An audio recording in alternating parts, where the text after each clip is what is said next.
السلام علیکم. پیش خدمت ہے ریٹائرڈ ڈی ایس پی ملک صفدر حیات کی ڈائری سے ایک کہانی فتنہ جو. بلاوا اوپر سے آیا تھا، لہٰذا انکار کی گنجائش تھی اور نہ ہی فرار کا کوئی راستہ. اگلی ہی صبح میں تیار ہو کر ایس پی آفس پہنچ گیا. صفدر حیات، کیا حال ہے؟ میں اپنے سینئر آفیسر کے سامنے جا کر بیٹھا تو اس نے مجھ سے پوچھا، تمہاری تھانے داری کیسی چل رہی ہے؟ میں اس افسر کو دل سے پسند نہیں کرتا تھا کیونکہ میری نظر میں وہ ایک فرض شناس اور محکمے کا وفادار اہلکار نہیں تھا. تاہم ادب و احترام کو ملحوظ خاطر رکھتے ہوئے میں نے جواب دیا، اللہ کا شکر ہے سر، سب ٹھیک چل رہا ہے. تاج پور تمہارے تھانے سے کتنی دور ہے؟ تاج پور ایک سرحدی گاؤں تھا، اس کے آگے گھنا جنگل اور پھر بارڈر تھا. زیادہ سے زیادہ آدھا میل سر. اور تاج پور تمہارے تھانے کی حدود میں بھی آتا ہے؟ جی بالکل. تمہارا اکثر وہاں جانا آنا ہوتا ہوگا؟ جی سر. پر سر وہاں سب خیریت تو ہے نا؟ وہاں اگر خیریت ہوتی تو تمہیں یہاں طلب کرنے کی ضرورت پیش نہ آتی. میں کچھ سمجھا نہیں سر. تاج پور میں ایک طاقتور زمیندار ہے، ملک فضل. کیا تم اسے جانتے ہو؟ جی سر، 3-4 بار ملاقات ہو چکی ہے. مطلب تم دونوں کے بیچ اچھے تعلقات ہیں؟ اگر اچھے نہیں تو برے بھی نہیں ہیں سر. کسی سے تعلقات ہونے کا مطلب یہ نہیں ہے کہ انسان اپنی ذمہ داری کو بھی بھول جائے. سر کیا میں جان سکتا ہوں کہ ان ساری باتوں کا مقصد کیا ہے؟ اس نے میری الجھن کو دور کرنے کے بجائے خشک لہجے میں کہا، مجھے اطلاع ملی ہے کہ ملک افضل جنگل کے درخت کاٹ کر وہاں کی سرکاری زمین کو اپنی اراضی میں شامل کر رہا ہے. چند ماہ پہلے اس معاملے کی خبر مجھے ہوئی تھی سر. اچھا پھر؟ میں نے ملک افضل کو تنبیہ کی تھی کہ وہ اس حرکت سے باز آ جائے، ورنہ میں کسی فارسٹ آفیسر کو اس کے پیچھے لگا دوں گا اور وہ اس کا جینا حرام کر دے گا. سرکاری زمین پر قبضہ کرنا ایک سنگین جرم ہے، اس جرم میں وہ جیل بھی جا سکتا ہے. تمہاری اس دھمکی کا اثر ہوا تو اس پر کوئی؟ جی سر، میری بات اس کی سمجھ میں آ گئی تھی اور ملک افضل نے مجھ سے وعدہ کیا تھا کہ وہ آئندہ یہ غیر قانونی حرکت نہیں کرے گا. اور تمہارا خیال ہے کہ اس نے اپنا وعدہ پورا کیا ہوگا، ہے نا صفدر حیات؟ جی سر، میں تو ایسے سمجھتا ہوں. غلط فہمی ہے تمہاری. اس نے برہمی سے کہا. میں سوچ میں پڑ گیا کہ آخر یہ چکر کیا ہے. ابھی تک میرے اس سینئر نے کسی سوال کا جواب دینے کی ضرورت محسوس کی تھی اور نہ ہی زحمت. وہ میری سنی انسنی کر کے اپنی ہی بولے جا رہا تھا. اس کی اس حرکت پر مجھے غصہ تو بہت آ رہا تھا، لیکن ظاہر ہے میں اسے کوئی سخت جواب نہیں دے سکتا تھا. میں خون کے گھونٹ پی کر خود کو سنبھال کر بیٹھا تھا کہ اس نے اپنی میز کی دراز میں سے ایک فل اسکیپ کاغذ نکال کر میرے سامنے رکھ دیا. لو پڑھو اسے. میں نے مذکورہ پرچے کو اٹھا کر اس کا مطالعہ کیا تو پتا چلا کہ وہ ملک افضل کے خلاف ایک درخواست تھی. درخواست گزار کا نام بدر الدین تھا. اس نے شکایت درج کرائی تھی کہ تاج پور کا زمیندار ملک افضل نہ صرف یہ کہ جنگل کے درخت کاٹ کر انہیں فروخت کرا تھا، بلکہ وہ غیر محسوس انداز میں سرکاری زمین کو بھی ہڑپ کرتا چلا جا رہا تھا اور کوئی اس کا ہاتھ روکنے والا نہیں تھا. سر یہ بدر الدین کون ہے؟ کیا تم اس شخص کو نہیں جانتے؟ میں نے بدر الدین کے نام کو ذہن میں گھمایا لیکن مجھے بالکل یاد نہ آیا. نہیں سر، میں نے اس کا نام آج پہلی دفعہ سنا ہے. بدر الدین کو لوگ بدری کے نام سے پکارتے اور جانتے ہیں. یہ بندہ موضع تاج پور کا وسینک ہے. ادھر مسجد بہار مدینہ کے نزدیک بدری کی پرچون کی دکان ہے. ایک بات میری سمجھ میں نہیں آ رہی سر. اگر بدری کو اس نوعیت کی کوئی شکایت درج کرانا ہی تھی تو وہ تاج پور سے نکل کر صرف نصف میل کے فاصلے پر واقع سعید آباد آ جاتا جہاں میرا تھانہ ہے. اس نے یہاں آپ کے پاس آ کر یہ درخواست کیوں دی ہے؟ یہ سوال میں نے بھی اس سے کیا تھا. اس کے جواب نے مجھے مجبور کر دیا کہ میں تمہیں یہاں بلا کر اس موضوع پر بات کروں. اوہ، ایسا کیا کہہ دیا بدری نے آپ سے آخر؟ اس نے مجھے بتایا کہ تمہارے پاس جانے کا کوئی فائدہ نہیں کیونکہ سب کچھ جانتے بوجھتے ہوئے بھی تم نے اس معاملے کی طرف سے آنکھیں بند کر رکھی ہیں. بدری نے بڑے مضبوط انداز میں بتایا ہے کہ تھانے دار صاحب ملک افضل کے ساتھ برادری نبھا رہے ہیں. یعنی تو بھی افضل ہے، یعنی تو بھی ملک، میں بھی ملک. آؤ کھیلے زمین تفلک. سر یہ آپ کیا کہہ رہے ہیں؟ میں کچھ کہہ نہیں رہا صفدر حیات، یہ تو بدری کا بیان ہے. بدری کے مطابق آپ ملک افضل کے ساتھ ملے ہوئے ہو اور جنگل کی کٹائی سے لے کر سرکاری زمین پر قبضے تک ہر معاملے میں تم اس زمیندار کو تحفظ فراہم کرتے ہو. سر یہ تو بڑے سنجیدہ اور سنگین نوعیت کے الزامات ہیں جو مجھ پر لگائے جا رہے ہیں. جو حقیقت ہے وہ میں آپ کو بتا چکا ہوں. میرا سابق سروس ریکارڈ آپ کے سامنے ہے. میں نے اپنی پیشہ ورانہ زندگی میں جرائم پیشہ افراد کو ہمیشہ جیل کی سلاخوں کے پیچھے پہنچایا ہے. ان کا ساتھ دینے کا تو سوال ہی پیدا نہیں ہوتا. یہ بات آپ اور آپ کا پورا پولیس ڈپارٹمنٹ جانتا ہے. سوال میرے کچھ جاننے یا تمہارے بے داغ ریکارڈ کا نہیں ہے صفدر حیات، یہ قانون کی عملداری کا معاملہ ہے. تم اچھی طرح جانتے ہو جب کسی کی شکایت پر رپورٹ درج کر لی جاتی ہے تو پھر کارروائی لازمی ٹھہرتی ہے. ٹھیک ہے سر، میں نے مصالحت آمیز لہجے میں کہا. آپ مجھے اس کاغذ کی ایک نقل فراہم کر دیں، میں اس سلسلے میں تحقیق کر کے آپ کو مفصل رپورٹ پیش کرتا ہوں. بدری کی شکایت کی ایک نقل تو میں تمہیں دے دیتا ہوں، لیکن تمہیں کوئی رپورٹ تیار کر کے میرے پاس لانے کی ضرورت نہیں ہے. وہ رکھائی سے بولا. صفدر حیات، یہ رپورٹ تمہاری فرض شناسی اور پولیس ڈپارٹمنٹ سے وفاداری پر بہت سے سوالات اٹھا رہی ہے. میں تمہیں 1 ماہ کا وقت دے رہا ہوں. اس مدت کے دوران میں تم نے اپنی پوزیشن کو کلیئر کرنے کے ساتھ ہی ملک افضل سے وہ ساری سرکاری زمین بھی واگزار کرانا ہے جو اس نے غیر قانونی طور پر اپنی اراضی میں شامل کر لی ہے. میں اس سینئر افسر کے موڈ اور مزاج کو اچھی طرح سمجھ گیا تھا. اس سے بحث کرنے یا اپنی صفائی پیش کرنے کا کوئی فائدہ نہ تھا. اس کے تیور دیکھ کر مجھے بخوبی اندازہ ہو گیا تھا کہ یا تو کسی نے میرے خلاف اس کے کان بھرے ہیں یا پھر یہ اس کا پرسنل ایجنڈا تھا. جس طرح میں اس پولیس افسر کو پسند نہیں کرتا تھا، اسی طرح اس نے بھی کبھی مجھے لائق تحسین نہیں جانا تھا. ٹھیک ہے سر، میں قبل از وقت ہی آپ کی امید پر پورا اترنے کی کوشش کروں گا.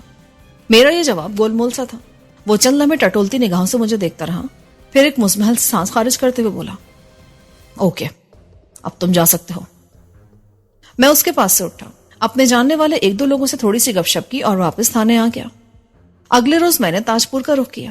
میرے لیے جاننا بہت ضروری ہو گیا تھا کہ بدری کو مجھ سے ایسی کون سی شکایت تھی کہ ملک افضل کے خلاف رپورٹ درج کرانے کے لیے وہ میرے پاس آنے کے بجائے ایس پی آفس جا پہنچا تھا. یہ نکتہ بھی قابل غور تھا کہ وہ تاج پور کے سب سے بااثر شخص ملک افضل کی دشمنی مول لینے کو کیوں تیار ہو گیا تھا. باقی جہاں تک میرے سینئر آفیسر علاقہ ایس پی کا تعلق تھا تو یہ بات ظاہر تھی کہ وہ میرے خلاف کوئی بھی منفی رپورٹ تیار کر سکتا تھا. میں اس کی کینہ پروری سے بخوبی واقف تھا. اس کی دی ہوئی 1 ماہ کی مہلت میرے لیے کھری سنگین دھمکی تھی جو کسی خطرے کی گھنٹی سے کم نہیں تھی. مسجد بہار مدینہ کے نزدیک واقع بدری کی پرچون کی دکان تک رسائی حاصل کرنے کے لیے مجھے کوئی دشواری محسوس نہ ہوئی. مذکورہ دکان گھر کے سامنے والے حصے میں بنی تھی اور وہاں مجھے خوبصورت عورت دکانداری کرتی نظر آئی. اس نے بھی مجھے اپنی طرف آتے دیکھ لیا تھا. السلام علیکم تھانے دار صاحب. وعلیکم السلام. کیا بدری کی دکان یہی ہے؟ جی تھانے دار صاحب. بلاؤ اس کو، مجھے اس سے ضروری بات کرنی ہے. اور یہ بھی بتاؤ کہ تم مجھے تھانے دار کیوں سمجھ رہی ہو؟ میں تو ایک عام سا کانسٹیبل بھی ہو سکتا ہوں. وہ چند لمحے مجھے گہری نظروں سے دیکھتی رہی، پھر پروسوق انداز میں بولی، میری آنکھیں دھوکہ نہیں کھا سکتی. آپ تھانے دار صاحب ہی ہیں، سعید آباد والے تھانے کے انچارج. اوہ. میں گہری سانس لے کر رہ گیا. اس کے لہجے کی مضبوطی بتاتی تھی کہ وہ میرے بارے میں کافی کچھ جانتی تھی. تمہاری آنکھیں دھوکہ نہیں کھا سکتی کا مطلب تو یہ ہوا کہ تم نے مجھے پہلے بھی دیکھ رکھا ہے. میں نے اس کی حسین اور پرکشش آنکھوں میں جھانکتے ہوئے پوچھا. صرف ایک بار جی، ملک صاحب کی حویلی میں. وہ پل پل مجھے چونکا رہی تھی. پہلے تو تم مجھے اپنا نام بتاؤ، باقی باتیں بعد میں. آخر میں نے محض اسے خوش کرنے کے لیے نہیں بلکہ حقیقت بیان کرتے ہوئے یہ بھی کہہ دیا، تمہاری جیسی خوبصورت عورت پرچون کی دکان کیوں چلا رہی ہے؟ میں نے تو سنا تھا یہ بدری کی دکان ہے. آپ نے بالکل ٹھیک سنا تھا تھانے دار صاحب، یہ دکان بدری کی ہے. میں بدری کی بیوی رحیمہ ہوں. بدری دکان کا سودا لینے شہر گیا ہوا ہے. جب وہ گھر پہ نہیں ہوتا تو دکان میں سنبھالتی ہوں. تھانے دار صاحب، کیا میں واقعی بڑی سوڑی ہوں؟ ہاں بالکل، تم لاکھوں میں ایک ہو، دلکش و دل نشی. میں بھلا تمہاری جھوٹی تعریف کیوں کروں گا؟ تمہیں دیکھ کر تو یہی لگتا ہے کہ بدری بہت قسمت والا ہے. اس ناقدرے کو تو میرا ذرا بھی خیال نہیں. مجھے نہیں پتا کہ آپ بدری سے کیوں ملنے آئے ہیں، لیکن میں اس کے خلاف ایک شکایت درج کرانا چاہتی ہوں. کیسی شکایت؟ جب ساری دنیا کو میں حسین نظر آتی ہوں تو اس اندھے بدری کو میری خوبصورتی کیوں نہیں دکھائی دیتی؟ مجالے جو اس کے ہونٹوں پر کبھی میری تعریف سننے کو ملی ہو. وہ بے وقوف صرف آنکھوں کا ہی نہیں بلکہ عقل کا بھی اندھا ہوگا. تم فکر نہیں کرو، میں اس کے کان کھینچوں گا، میں اس کو تیر کی طرح سیدھا کر دوں گا، پھر وہ تمہارے حسن اور جوانی کو قدر کی نگاہ سے دیکھنے لگے گا. یہ ہوئی نا بات. بہت شکریہ تھانے دار صاحب. ہاں تو تم کسی ملک صاحب کا ذکر کر رہی تھی جن کی حویلی میں تم نے ایک بار مجھے دیکھا تھا. تاج پور میں تو جی ایک ہی حویلی ہے ملک صاحب کی. میں نے ادھر ہی آپ کو ملک افضل کے ساتھ بیٹھے دیکھا تھا. بعد میں پتا چلا کہ آپ ملک صاحب کے دوست ہیں اور اکثر ان سے ملنے حویلی آتے رہتے ہیں. رحیمہ کی باتیں مجھے بہت دور تک سوچنے کی دعوت دے رہی تھی. ان باتوں سے ایس پی صاحب سے ہونے والی میری گفتگو کا تعلق استوار ہوتا نظر آتا تھا. تمہیں کس نے بتایا کہ میں ملک افضل کا دوست ہوں اور اس سے ملنے حویلی جاتا رہتا ہوں؟ بدری نے. اور یہی بات میں نے ملک صاحب کی زبان سے بھی سنی ہے جی. اس کا مطلب یہ ہوا کہ تمہارا اکثر ملک افضل کی حویلی میں جانا ہوتا ہے. اس کے چہرے پر ایک رنگ سا کر گزر گیا. رحیمہ کی آنکھوں میں مجھے ایک بے چینی سے مچلتی دکھائی دی. میں نے محسوس کیا کہ میرے سوال نے اسے گڑبڑا کر رکھ دیا تھا، مگر یہ گڑبڑاہٹ لمحاتی ثابت ہوئی. وہ اپنی اندرونی کیفیت کو سنبھالتے ہوئے بولی، اکثر تو نہیں تھانے دار صاحب، پر کبھی کبھار ادھر کا چکر لگ ہی جاتا ہے. اس نے اگرچہ خوش اسلوبی سے بات سنبھال لی تھی لیکن میرے تفتیشی ذہن میں ایک سرخ بتی جل اٹھی تھی. رہ رہ کر مجھے خیال آ رہا تھا کہ وہ مجھ سے کچھ چھپانے کی کوشش کر رہی ہے. بہرحال میں نے اپنے شک کو اس پر ظاہر نہیں کیا اور سادہ سے لہجے میں پوچھا، بدری اس سے پہلے کب شہر گیا تھا؟ پچھلی جمعرات کو۔ بدری ہر جمعرات کی صبح اس دکان کے لیے سودا لینے شہر جاتا ہے اور دوپہر کے بعد واپس آتا ہے۔ آج بھی جمعرات ہی ہے، وہ تو دوپہر کے بعد ہی آئے گا۔ کوئی خاص بات ہو تو مجھے بتا دیں۔ رحیمہ سے گفتگو کے دوران میں اس شکایتی درخواست کی تحریر پر غور کر رہا تھا جو بدری نے ملک افضل کے خلاف بلکہ میرے خلاف ایس پی آفس میں جمع کرائی تھی۔ مذکورہ درخواست پر گزشتہ جمعرات ہی کی تاریخ درج تھی، جس کا سیدھا سیدھا مطلب یہی نکلتا تھا کہ پچھلی مرتبہ جب بدری سودا لینے شہر گیا تھا تو اس نے ایس پی آفس میں شکایت جمع کرائی تھی۔ تھانے دار صاحب، آپ تو کسی ڈھونگی سوچ میں ڈوب گئے۔ لگتا ہے بدری نے کوئی ایسی ویسی حرکت کر دی ہے۔ نہ ایسی اور نہ ہی ویسی۔ تمہیں فکر مند ہونے کی ضرورت نہیں ہے، میں تھوڑی دیر کے بعد آ کر بدری سے مل لوں گا، جب تک وہ سودا لے کر شہر سے واپس آ چکا ہوگا۔ میں واپس جانے کے لیے مڑا۔ آپ کہاں جا رہے ہیں تھانے دار صاحب؟ میں نے اس کی آنکھوں میں دیکھتے ہوئے معنی خیز لہجے میں کہا، اپنے دوست سے ملنے۔ ایک بار پھر اس کا حسین چہرہ متغیر ہوا۔ میرے ذہن میں جڑ پکڑنے والا شک نشوونما پانے لگا۔ میں یہ محسوس کے بغیر نہ رہ سکا کہ ملک افضل اور اس کی حویلی کے حوالے سے رحیمہ کی سوچ میں کوئی اہم بات، کوئی راز چھپا ہوا تھا، کیونکہ ان دونوں کے ذکر پر اس کے چہرے کے تاثرات نارمل نہیں رہتے تھے۔ اسے متذبذب دیکھ کر میں نے سرسری انداز میں کہا، پریشانی والی کوئی بات نہیں، اگر بدری شہر سے جلدی لوٹ آئے تو اسے میرے دوست کی حویلی پر بھیج دینا۔ بے ساختہ اس کے منہ سے نکلا، بدری حویلی نہیں جائے گا؟ اس کی کوئی خاص وجہ؟ وہ جی بدری ملک صاحب کو پسند نہیں کرتا۔ کیا وہ ہر ملک کو پسند نہیں کرتا، یا یہ ناپسندیدگی صرف ملک افضل کے لیے ہے؟ میں بھی تو ملک ہی ہوں، ملک صفدر حیات۔ جواب دینے سے پہلے رحیمہ نے چند لمحے سوچا۔ یہ تو مجھے نہیں پتا تھانے دار صاحب، لیکن میں نے دیکھا ہے کہ بدری اکثر ملک صاحب کی برائیاں ہی کرتا رہتا ہے۔ اس کے باوجود بھی تم کبھی کبھار ملک افضل کی حویلی کا چکر لگاتی رہتی ہو۔ میں نے اس کی آنکھوں میں آنکھیں ڈال کر چپتے ہوئے لہجے میں کہا، بدری کا تو دماغ خراب ہے، میں اس کی بک بک ایک کان سے سن کر دوسرے کان سے نکال دیتی ہوں، اس کی تو کسی سے بھی نہیں بنتی۔ اگر میں اسے دیکھوں تو پتہ نہیں کتنوں سے ناتا توڑنا پڑے گا۔ تم فکر نہ کرو رحیمہ، بدری کا دماغ تو میں ایسا درست کروں گا کہ آپ اس کے کان کھینچیں گے اور وہ تیر کی طرح سیدھا ہو جائے گا۔ ہاں بالکل ایسا ہی ہوگا۔ اس کے چہرے پر خوشی چمکنے لگی۔ میں نے اسے دوبارہ آنے کا کہا اور ملک افضل کی حویلی کی جانب بڑھ گیا۔ تاج پور آبادی کے لحاظ سے سعید آباد کے مقابلے میں آدھا تھا۔ وہاں پر لگ بھگ 100-125 گھر آباد تھے۔ ملک افضل تاج پور کا سب سے بڑا زمیندار تھا۔ اس کے علاوہ اگر کسی شخص کے پاس اپنی زمین تھی تو وہ چند ایکڑ سے زیادہ نہ تھی۔ تاج پور کے وسینک ملک افضل ہی کو اپنا چودھری مانتے تھے۔ ملک افضل کو جب پتا چلا کہ میں اس سے ملنے کے لیے آیا ہوں تو وہ میرے استقبال کے لیے اپنی حویلی کے داخلی گیٹ پر آ گیا۔ ہمارے درمیان ایک گرم جوش مانقہ ہوا اور پھر ہم حویلی کی بیٹھک میں آ گئے۔ رسمی الیکس الیک کے بعد اس نے سرسری انداز میں کہا، میں نے اپنے بزرگوں سے سن رکھا ہے کہ وکیل، ڈاکٹر اور پولیس جب کسی کے دروازے پر آئے تو سمجھ لو کہ خیریت نہیں ہے۔ آپ کے بزرگوں نے بالکل ٹھیک فرمایا ملک صاحب۔ میں نے زمائنے انداز سے مسکراتے ہوئے کہا، اوہ آپ نہ وکیل ہیں نہ ڈاکٹر، تو یہ بتائیں تاج پور میں ایسا کیا ہو گیا کہ پولیس کو ادھر کا رخ کرنا پڑا؟ ملک صاحب، میں تو صرف آپ سے ملنے آیا ہوں۔ آپ تاج پور کے والی وارث اور کرتا دھرتا ہیں۔ اس گاؤں میں جو کچھ بھی خلاف قانون ہوا ہوگا وہ بھلا آپ کی نگاہ سے کیسے اجل رہ سکتا ہے؟ گل تو آپ بالکل ٹھیک کہہ رہے ہو، مگر میری معلومات کے مطابق تاج پور میں ایسا کوئی بھی واقعہ رونما نہیں ہوا کہ پولیس کو ادھر آنے کی زحمت اٹھانا پڑے۔ ہمارے درمیان بات چیت کا عمل جاری ہی تھا کہ ملک افضل کا ایک ملازم سامان خردنور سے لدی پھدی بڑی سی ٹرے اٹھا کر بیٹھک میں آیا۔ مجھے سمجھنے میں مشکل پیش نہ آئی کہ میری آمد کا سنتے ہی ملک افضل نے اس خاطر تواضع کا آرڈر دے دیا تھا۔ وہ گرمیوں کا موسم تھا، لہٰذا دل و جگر میں ٹھنڈک ڈالنے کا بھرپور بندوبست کیا گیا تھا۔ اس تکلف کی کیا ضرورت تھی ملک صاحب؟ بس لسی پانی کافی تھا۔ یہ تو بسم اللہ ہے تھانے دار صاحب، اس کے بعد ماشاءاللہ اور الحمدللہ کا نمبر ہے۔ آپ دن کا کھانا یہاں سے کھا کر ہی جائیں گے۔ نہیں ملک صاحب، آپ نے جو منگوا لیا یہ بھی بہت ہے، کھانا پھر کبھی صحیح۔ میں اس وقت سنجیدہ مسئلے پر آپ سے بات کرنے آیا ہوں۔ اوہ اچھا، کھانا پینا جاری رکھیں اور حکم کریں، میں آپ کی کیا خدمت کر سکتا ہوں؟ ابھی تھوڑی دیر پہلے آپ نے اپنی معلومات کا ذکر کرتے ہوئے فرمایا تھا کہ تاج پور میں دخل اندازی پولیس جیسا کوئی واقعہ رونما نہیں ہوا، لیکن آپ بھی تو تاج پور میں رہتے ہیں۔ ہاں رہتا ہوں، لیکن میری سمجھ میں ٹھیک سے بات نہیں آئی ملک صاحب۔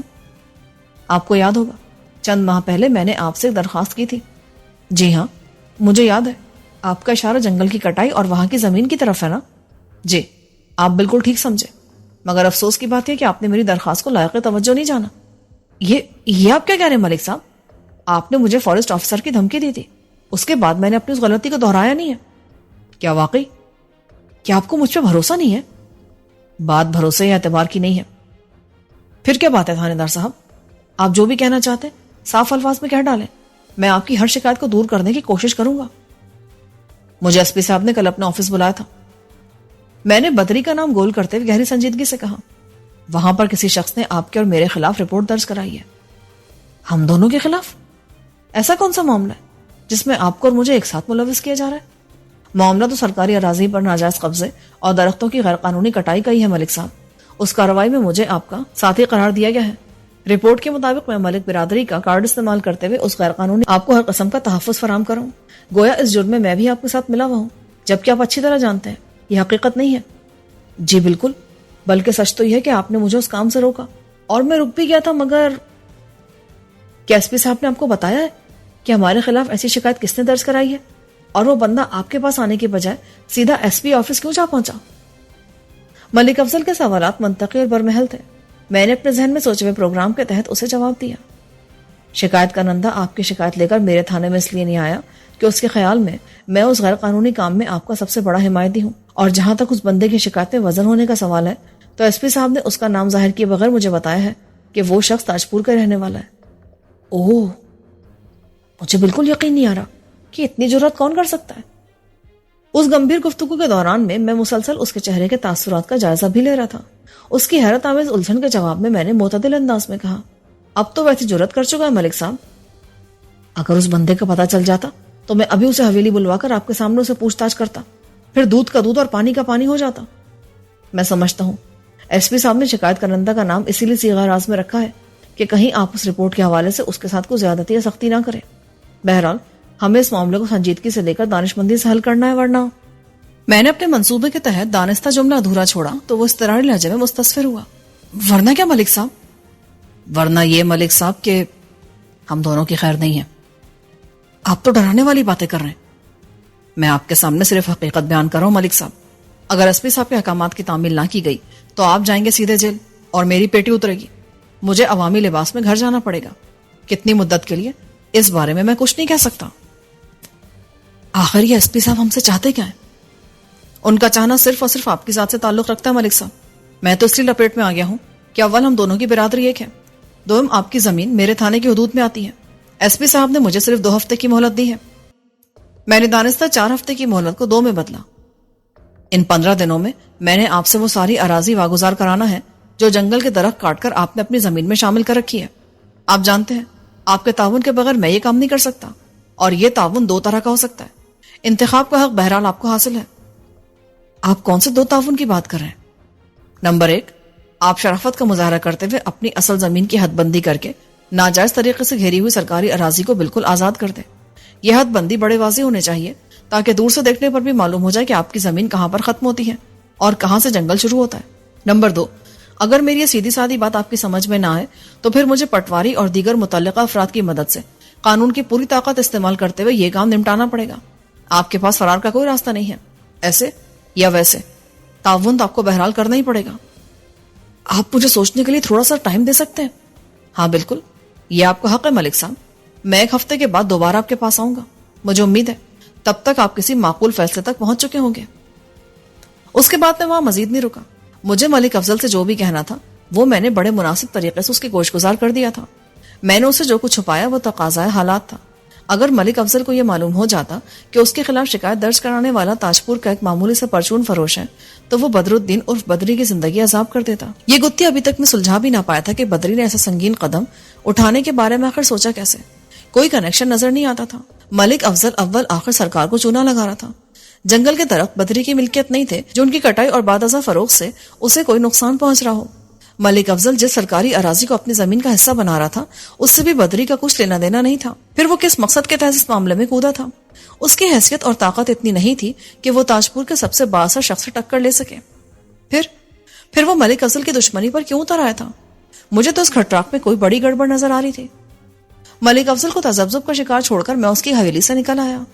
بدری کی دکان کا رخ کرتے ہوئے میں نے سوچ لیا تھا کہ اس سے کس انداز میں بات کرنی ہے۔ جب میں اس کی دکان پر پہنچا تو وہ شہر سے سودا لے کر آ چکا تھا۔ اس وقت دونوں میاں بیوی دکان میں تھے۔ مجھ پر نگاہ پڑتی رحیمہ نے بدری سے کہا، لو آ گئے تھانے دار صاحب بھی۔ بدری کی عمر 30 کے قریب رہی ہوگی۔ وہ گندمی رنگت کا مالک ایک میانہ قد شخص تھا۔ مجھے دیکھ کر اس کے چہرے پر کسی قسم کی گھبراہٹ نمودار ہوئی اور نہ ہی اس نے کسی قسم کی حیرت کا اظہار کیا۔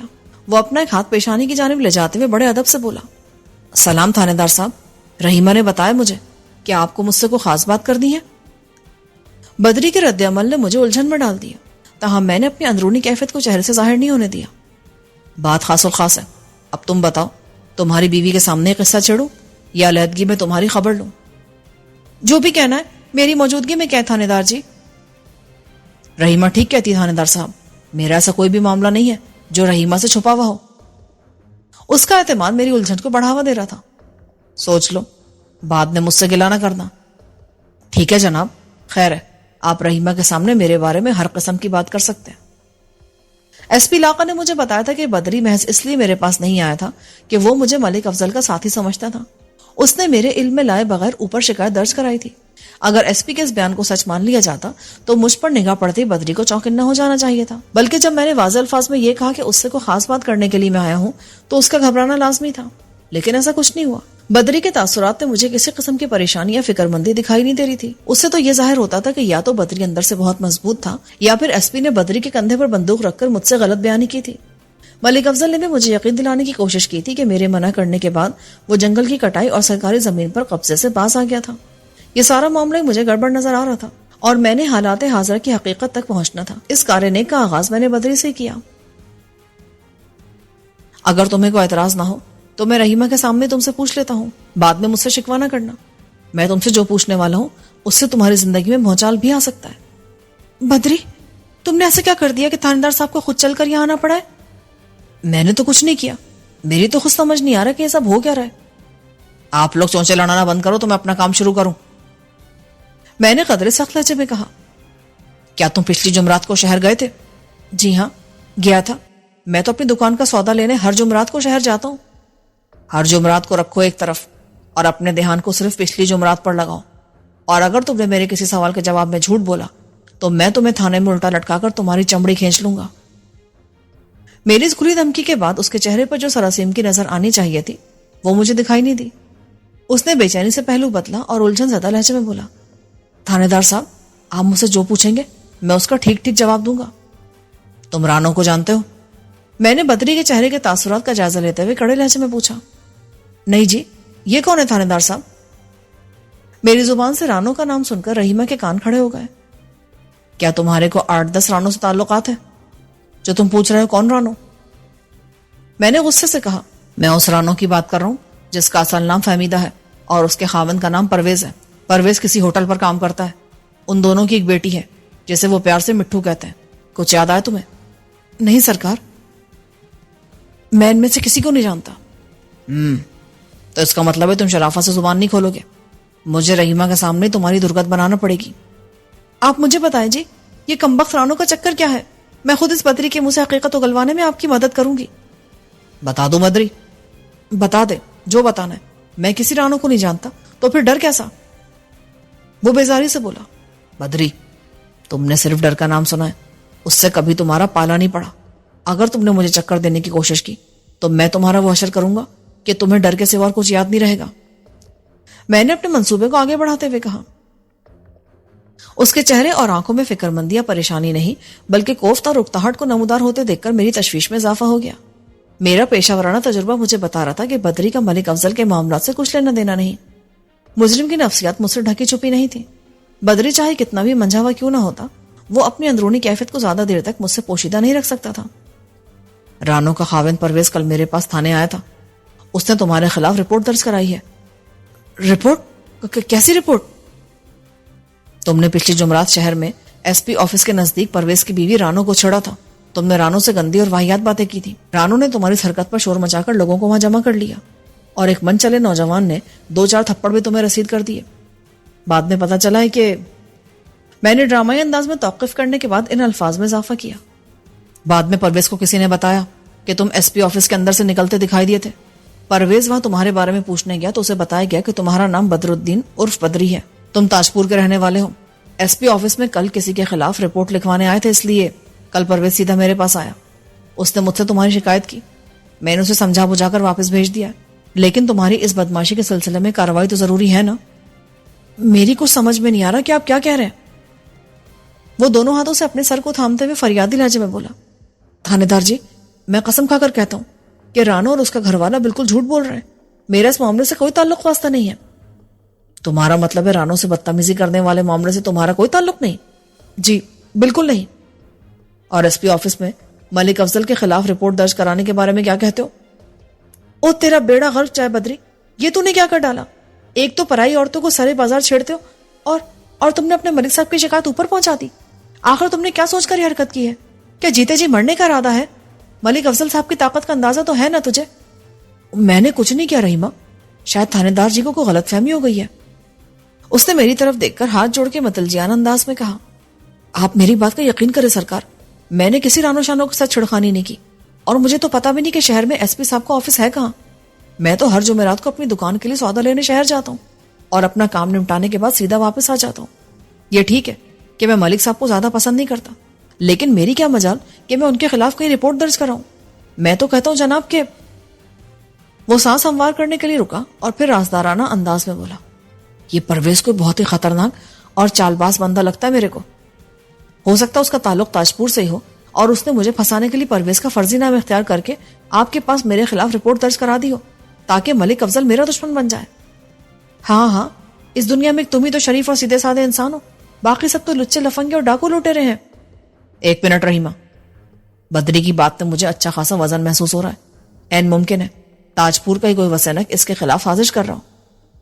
تو پھر آپ اس سازشی کو ڈھونڈنے کی کوشش کریں نا، ہم نے کسی کا کیا بگاڑا ہے جو ہمیں نہ کرتا جرم میں ملوث کیا جا رہا ہے؟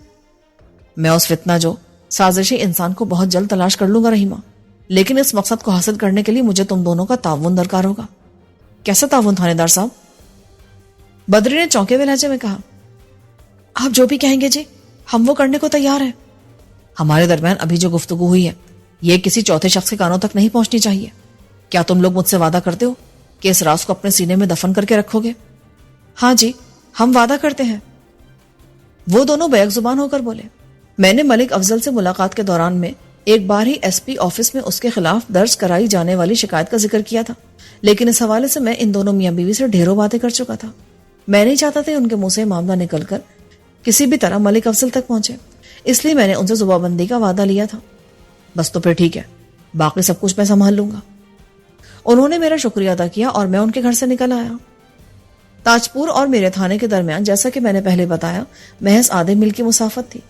تاجپور میرے تھانے سے مشرقی سندھ میں واقع تھا۔ اپنے تھانے کے جانب بڑھنے کے دوران میں ایک فوری خیال کے تحت میں نے اپنا رخ جنگل کی طرف کر لیا۔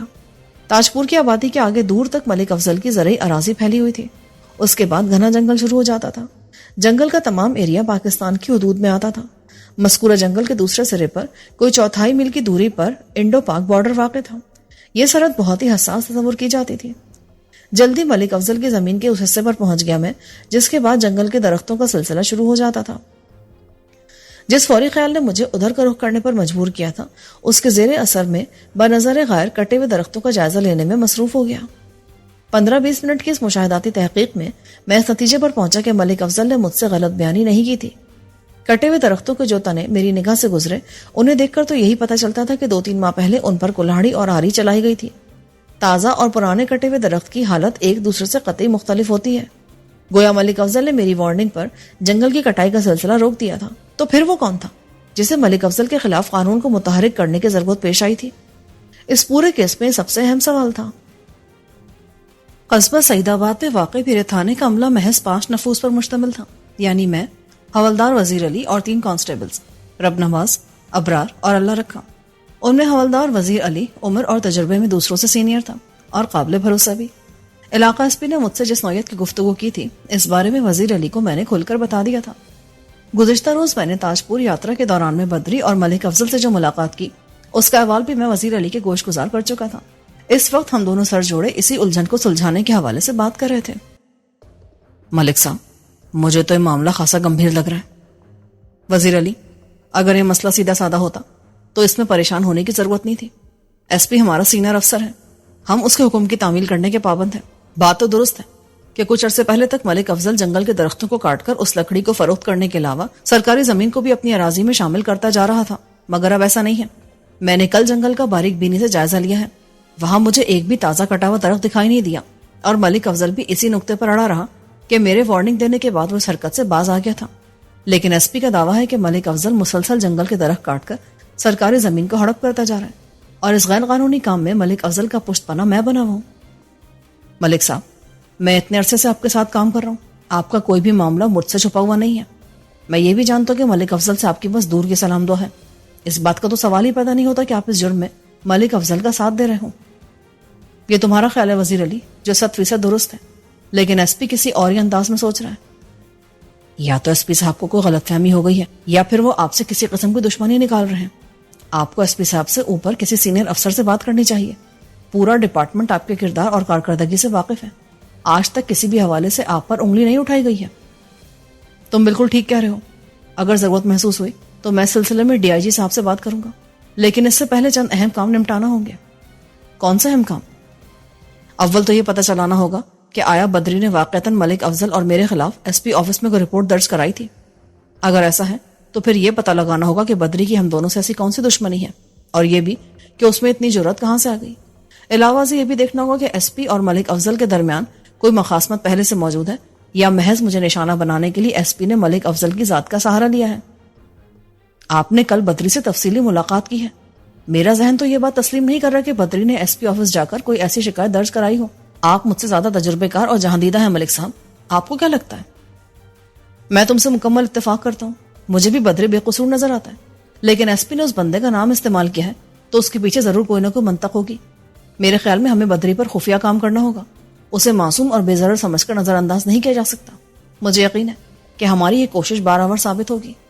ہمارے عملے میں کوئی کانسٹیبل تاجپور کا رہنے والا بھی ہے نا؟ اس کا نام ابرار ہے ملک صاحب۔ ابرار کا تعلق دراصل ٹوبا ٹیک سنگھ سے ہے، یہاں تاجپور میں ابرار کی خالہ رہتی ہے، وہ اکثر ہفتہ وار چھٹی منانے تاجپور چلا جاتا ہے۔ ٹھیک ہے، ایس پی اور اس کے ارادوں کو ہم بعد میں دیکھ لیں گے، فی الحال بدری پر تباہ آزمائی کرتے ہیں۔ تم ابرار کو میرے کمرے میں بھیج دو۔ اوکے ملک صاحب۔ حوالدار جانے کے لیے اٹھ کھڑا ہوا۔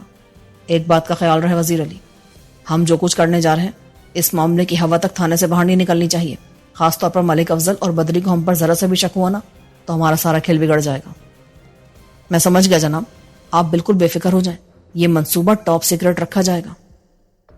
حوالدار مجھے سلام کر کے رخصت ہوا تو ٹھیک 5 منٹ بعد کانسٹیبل ابرار میرے سامنے اٹینشن کھڑا تھا۔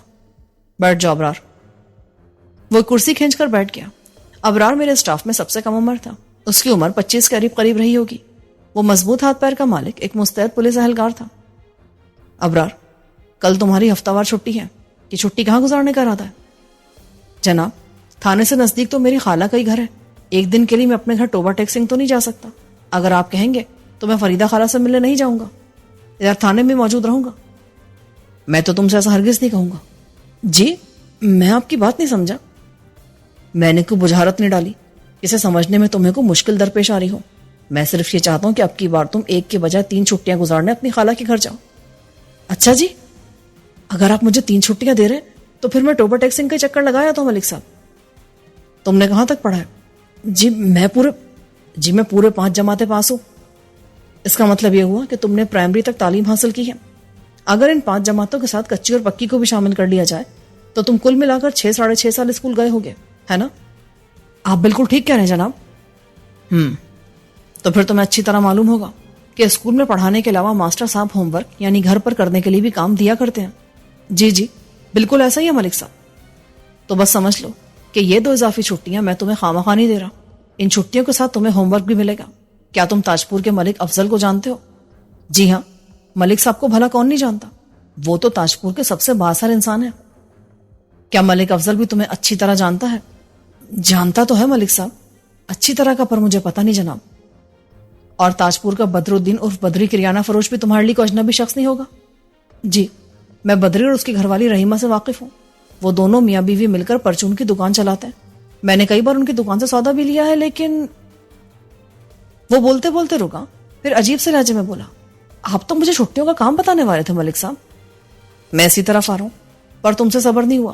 خیر، میں تمہیں صرف 2 مضامین کا کام دے رہا ہوں، جن میں ایک مضمون کا نام ہے ملک افضل اور دوسرے کا نام ہے بدری۔ تم نے ہاتھ پاؤں بچا کر بڑی ہوشیاری سے ان دونوں بندوں پر نگاہ رکھنا ہے. میں جاننا چاہتا ہوں کہ ان کے آپسی تعلقات کس درجے کے ہیں, یہ کب اور کہاں ملاقات کرتے ہیں, ان کے بیچ کس نوعیت کی باتیں ہوتی ہیں. مجھے تفصیلی رپورٹ چاہیے. تم یہ کام کر لو گے؟ ملک صاحب, آپ مجھ پر بھروسہ کر سکتے ہیں. میں آپ کی امید پر پورا اترنے کی کوشش کروں گا. ٹھیک ہے, جاؤ اور کام شروع کر دو. وہ مجھے سلام کر کے رخصت ہو گیا. اس روز میں شام کے بعد تھانے سے اٹھ کر اپنے کوارٹر میں آیا تو بدری کی رپورٹ والا معمہ میرے ذہن میں جل بجھ رہا تھا. میں اپنے تجربے کی روشنی میں کہہ سکتا تھا کہ بدری نے ایس پی آفس جا کر ملک افضل بالفاظ دیگر میرے خلاف رپورٹ درج نہیں کرائی ہوگی. اس دلیرانہ کام کے لیے اس کا سائز مناسب نہیں تھا. ایک معمولی پرچون فروش اپنے گاؤں کے سب سے طاقتور شخص کی دشمنی مول لینے کی احمقانہ غلطی نہیں کر سکتا تھا. اگر اس بات میں ذرا سی بھی سچائی ہوتی تو پوچھ تاچھ کے دوران میں مجھے بدری کے چہرے یا آنکھوں میں گھبراہٹ ضرور نظر آتی. موجودہ صورتحال میں ایک ہی بات سمجھ میں آ رہی تھی کہ بدری کی رپورٹ کے حوالے سے ایس پی نے مجھ سے غلط بیانی کی تھی. اس زاویے کو درست ماننے کے بعد کئی ایک سوالات سر اٹھاتے تھے. مجھ سے ایس پی کی مخاصمت اور ناپسندیدگی اپنی جگہ, لیکن ملک افضل سے اس کی دشمنی سمجھ میں نہیں آتی تھی. اگر یہ خالصتاً قانون کی عملداری کا معاملہ تھا تو پھر بدری کو قربانی کا بکرا بنانے کی کیا ضرورت تھی؟ ایک لمحے کے لیے اگر یہ فرض کر لیا جاتا کہ کسی شخص نے بدری بن کر ایس پی آفس میں کوئی ایسی رپورٹ درج کرائی تھی تو پھر میرے لیے یہ جاننا ازحد ضروری ٹھہرا تھا کہ رپورٹ کرندہ کے کیا مقاصد تھے اور وہ تھا کون. انہی اور ان جیسے دوسرے سوالات سے آنکھ مچولی کھیلتے ہوئے نہ جانے کب میری آنکھ لگ گئی. 23 مئی بروز پیر کی صبح میں ایک ضروری کام کے لیے شہر گیا تو ایس پی کی فراہم کردہ بدری والی رپورٹ کی نقل بھی میں نے اپنے ساتھ رکھ لی. بدری کی ایک بات میری سوچ سے چپک کر رہ گئی تھی. جب میں اس سے کڑی پوچھ تاچھ کر رہا تھا تو اس نے سرسراتی آواز میں کہا تھا, تھانے دار صاحب, مجھے تو لگتا ہے تاجپور کے کسی وسنک نے میرا نام اختیار کر کے ایس پی آفس میں ملک افضل کے خلاف رپورٹ درج کرائی ہوگی تاکہ جب یہ معاملہ آگے بڑھے تو اس کی جگہ میں پھنسوں. بدری اگرچہ ایک سیدھا سادہ دیہاتی تھا لیکن اس نے ایک بات پتے کی تھی. ایسا ہونا ممکن تھا. اس نقطے کو چیک کرنے کے لیے میں نے واجد علی سے ملنے کا فیصلہ کیا. واجد علی کانسٹیبل کی حیثیت سے ایس پی آفس میں کلرک کے طور پر کام کرتا تھا. میں نے شہر میں اپنا کام نمٹایا اور ایس پی آفس کا رخ کیا. ایس پی آفس سے چند گز کے فاصلے پر ایک تانگا اسٹینڈ تھا اور اس کے ساتھ ایک چھپر ہوٹل تھا جہاں کھانا, چائے اور سگریٹ وغیرہ دستیاب تھے. میں اس وقت سول ڈریس میں تھا, لہٰذا اس بات کے امکانات صفر سے زیادہ نہیں تھے کہ لوگ مجھے اپنی نگاہوں کا مرکز بنا لیں گے. میں مذکورہ ہوٹل میں جا بیٹھا اور اپنے لیے چائے کا آرڈر دے دیا. میں نے طے کر لیا تھا کہ خود ایس پی آفس میں انٹری نہیں دوں گا. میں نہیں چاہتا تھا کہ ایس پی تک یہ خبر پہنچے کہ میں بنا کسی کام کے اس کے آفس آیا ہوں. واجد علی سے میرے بڑے گہرے اور مضبوط تعلقات تھے. اسے ہوٹل تک لانے کے لیے میں نے اس بیرے کا استعمال کیا جس نے مجھے چائے دی تھی. تمہارا نام کیا ہے؟ میں نے نرم لہجے میں پوچھا. صفدر. اوہ, تم تو میرے ہم نام ہو. میں صفدر حیات ہوں, ادھر موزہ سعید آباد میں رہتا ہوں. اچھا جی. ہوٹل کا مالک تمہیں روزانہ کام کے کتنے پیسے دیتا ہے؟ مجھے ہفتہ وار تنخواہ ملتی ہے جی, 6 روپے فی ہفتہ. میں تمہیں چند منٹ کے ایک کام کے پورے 5 روپے دوں گا. کیا تم میرا وہ کام کرو گے؟ اس کی آنکھوں میں چمک دکھائی دینے لگی. اس نے محتاط نظروں سے ادھر ادھر دیکھا, پھر دھیمے لہجے میں بولا, مجھے کرنا کیا ہوگا جی؟ ساتھ والے ایس پی آفس میں میرا ایک دوست کام کرتا ہے, واجد علی نام ہے اس کا. تم نے اس سے جا کر کہنا ہے میں واجد کو جانتا ہوں جی. وہ میری بات کاٹ کر بولا, اس پولیس آفس میں چائے وغیرہ ہمارے ہوٹل سے جاتی ہے. میں واجد کے لیے کئی بار چائے لے کر گیا ہوں. میں نے نہایت ہی مختصر الفاظ میں صفدر کے سامنے واجد علی کا حلیہ بیان کیا اور کہا کہ میں اس واجد کی بات کر رہا ہوں. میں سمجھ گیا جی, آپ یہ بتائیں کہ مجھے اس سے کہنا کیا ہے. تم نے تو میرا کام آسان کر دیا صفدر. میں نے جیب سے 5 روپے نکال کر اس کے ہاتھ پہ رکھنے کے بعد ان الفاظ میں اضافہ کیا, تمہارا پیشگی نام دے رہا ہوں تمہیں. واجد سے جا کر کہو کہ اس کا دوست ملک صفدر حیات اس ہوٹل میں انتظار کر رہا ہے, تھوڑی دیر کے لیے آ کر اس سے مل لے, یعنی مجھ سے ملاقات کرنے آئے. میں سمجھ گیا جی, 10 منٹ کے اندر اندر آپ کا کام ہو جائے گا. ایک بات کا خیال رکھنا, واجد کے سوا اور کسی کو پتہ نہیں چلنا چاہیے کہ میں ادھر ہوٹل میں بیٹھا ہوں اور اس سے ملنے آیا ہوں. اور تسی فکر ہی نہ کرو, میں آپ کو شکایت کا موقع نہیں دوں گا. تو بس پھر روانہ ہو جاؤ. ہڑ گیا تے ہڑ آیا جی. وہ ہوٹل سے نکل گیا. صفدر نے میری توقع سے زیادہ پھرتی دکھائی تھی. 8 منٹ کے بعد واجد علی میرے سامنے بیٹھا تھا. میں نے اس کے لیے بھی چائے کا آرڈر دیا. رسمی علیک سلیک کے بعد واجد نے الجھن زدہ انداز میں کہا, ملک صاحب, اتنی رازداری سے ملاقات کی وجہ میری سمجھ میں نہیں آئی. سب خیر تو ہے نا؟ سب خیر ہوتی تو تم سے ملنے کے لیے مجھے طریقہ اختیار نہ کرنا پڑتا. معاملہ ایسا ہے کہ میں آفس میں آ کر تم سے بات نہیں کر سکتا تھا. مجھے بتائیں کیا معاملہ ہے؟ میں نے بلا کموقات صورتحال اس کے گوش گزار کر دی. پھر بدری والی رپورٹ کی نقل اس کے سامنے رکھتے ہوئے گمبھیر انداز میں کہا, میں اس رپورٹ کی حقیقت جاننا چاہتا ہوں. تم مجھے بتاؤ گے کہ 12 مئی بروز جمعرات تاجپور میں رہنے والے کس شخص نے وہاں کے سب سے بااثر شخص ملک افضل کے خلاف یہ شکایت درج کرائی تھی؟ جہاں تک میرا حافظہ کام کرتا ہے 12 مئی کی تاریخ میں ایس پی صاحب سے ملنے تاجپور سے صرف ملک افضل ہی آیا تھا۔ واجد علی نے انکشاف انگیز لہجے میں کہا، آدھے گھنٹے کا وقت ہے ملک صاحب، میں آفس کا رجسٹر شکایت چیک کر کے آپ کو مصدقہ معلومات فراہم کرتا ہوں۔ ٹھیک ہے، تم چائے ختم کر کے واپس آفس جاؤ، میں ادھر ہی بیٹھ کر تمہاری واپسی کا انتظار کرتا ہوں۔ اس نے اس بات میں گردن ہلانے پر اکتفا کیا۔ واجد علی نے چسکی پر چسکی لے کر چائے کی پیالی جلد از جلد ختم کی اور ہوٹل سے روانہ ہو گیا۔ واجد ایس پی آفس کے جس شعبے میں اپنی ڈیوٹی انجام دے رہا تھا وہاں رجسٹر شکایات اس کی پہنچ سے باہر نہیں تھا، اور ایس پی کے کمرے میں آنے جانے والا ہر ملاقاتی بھی اس کی نگاہ میں رہتا تھا۔ ٹھیک 20 منٹ بعد اس نے واپس آ کر مجھے یہ سنسنی خیز اطلاع دی، ملک صاحب ہمارے رجسٹر میں 12 مئی کی تاریخ میں اس شکایت کا کہیں بھی اندراج موجود نہیں ہے۔ میں نے احتیاطاً ایک ہفتہ پہلے اور ایک ہفتے بعد کی تاریخوں کو بھی چیک کیا، مگر اس رپورٹ کا کہیں کوئی ریکارڈ نہیں ملا۔ آپ کہہ سکتے ہیں کہ اس رپورٹ کی کوئی قانونی حیثیت نہیں ہے، یہ محض آپ کو پریشان کرنے کے لیے بنائی گئی ہے۔ آپ نے مجھے بتایا کہ 18 مئی بروز بدھ ایس پی صاحب نے یہ نقل آپ کو فراہم کی تھی، اس کا تو سیدھا سیدھا مطلب یہ نکلتا ہے کہ ایس پی صاحب ہی آپ کو تنگ کر رہے ہیں۔ آپ سے میری ایک درخواست ہے ملک صاحب۔ ہاں بولو، کیا کہنا چاہتے ہو؟ کسی بھی طرح ایس پی صاحب کو یہ پتہ نہیں چلنا چاہیے کہ میں نے اس معاملے میں آپ سے تعاون کیا ہے۔ میری نوکری کا سوال ہے جی، مجھ سے زیادہ آپ ایس پی صاحب کی فطرت سے واقف ہیں۔ اس سلسلے میں تمہیں پریشان ہونے کی ضرورت نہیں ہے واجد، اس معاملے کا راز میں رہنا ہم دونوں کے حق میں ہے۔ ایس پی کی گینا پروری کو ڈھکی چھپی بات نہیں ہے۔ آپ نے میرے دل کا بوجھ ہلکا کر دیا ملک صاحب، اور تم نے میرے دماغ کا غبار دھو ڈالا ہے۔ اب تم صرف میرے 2 سوالات کے جواب دے دو، اس کے بعد ہم اپنا اپنا راستہ پکڑ لیں گے۔ جی پوچھیں۔ 12 مئی بروز جمعرات سے پہلے یا بعد میں کبھی ملک افضل ایس پی کے آفس میں آیا تھا؟ 12 مئی کے بعد تو بالکل بھی نہیں، البتہ اس سے پہلے میں نے 2-3 مرتبوں سے ایس پی صاحب کے پاس آتے جاتے دیکھا ہے۔ سوال نمبر 2، میں نے واجد علی کی آنکھوں میں دیکھتے ہوئے کہا، پھر بدری کی وضاقتہ قد کاٹ اور خد و خال بیان کرنے کے بعد ان الفاظ میں اضافہ کر دیا، کیا تم نے کبھی اس بندے کو ایس پی آفس میں دیکھا ہے؟ جی نہیں، کبھی نہیں۔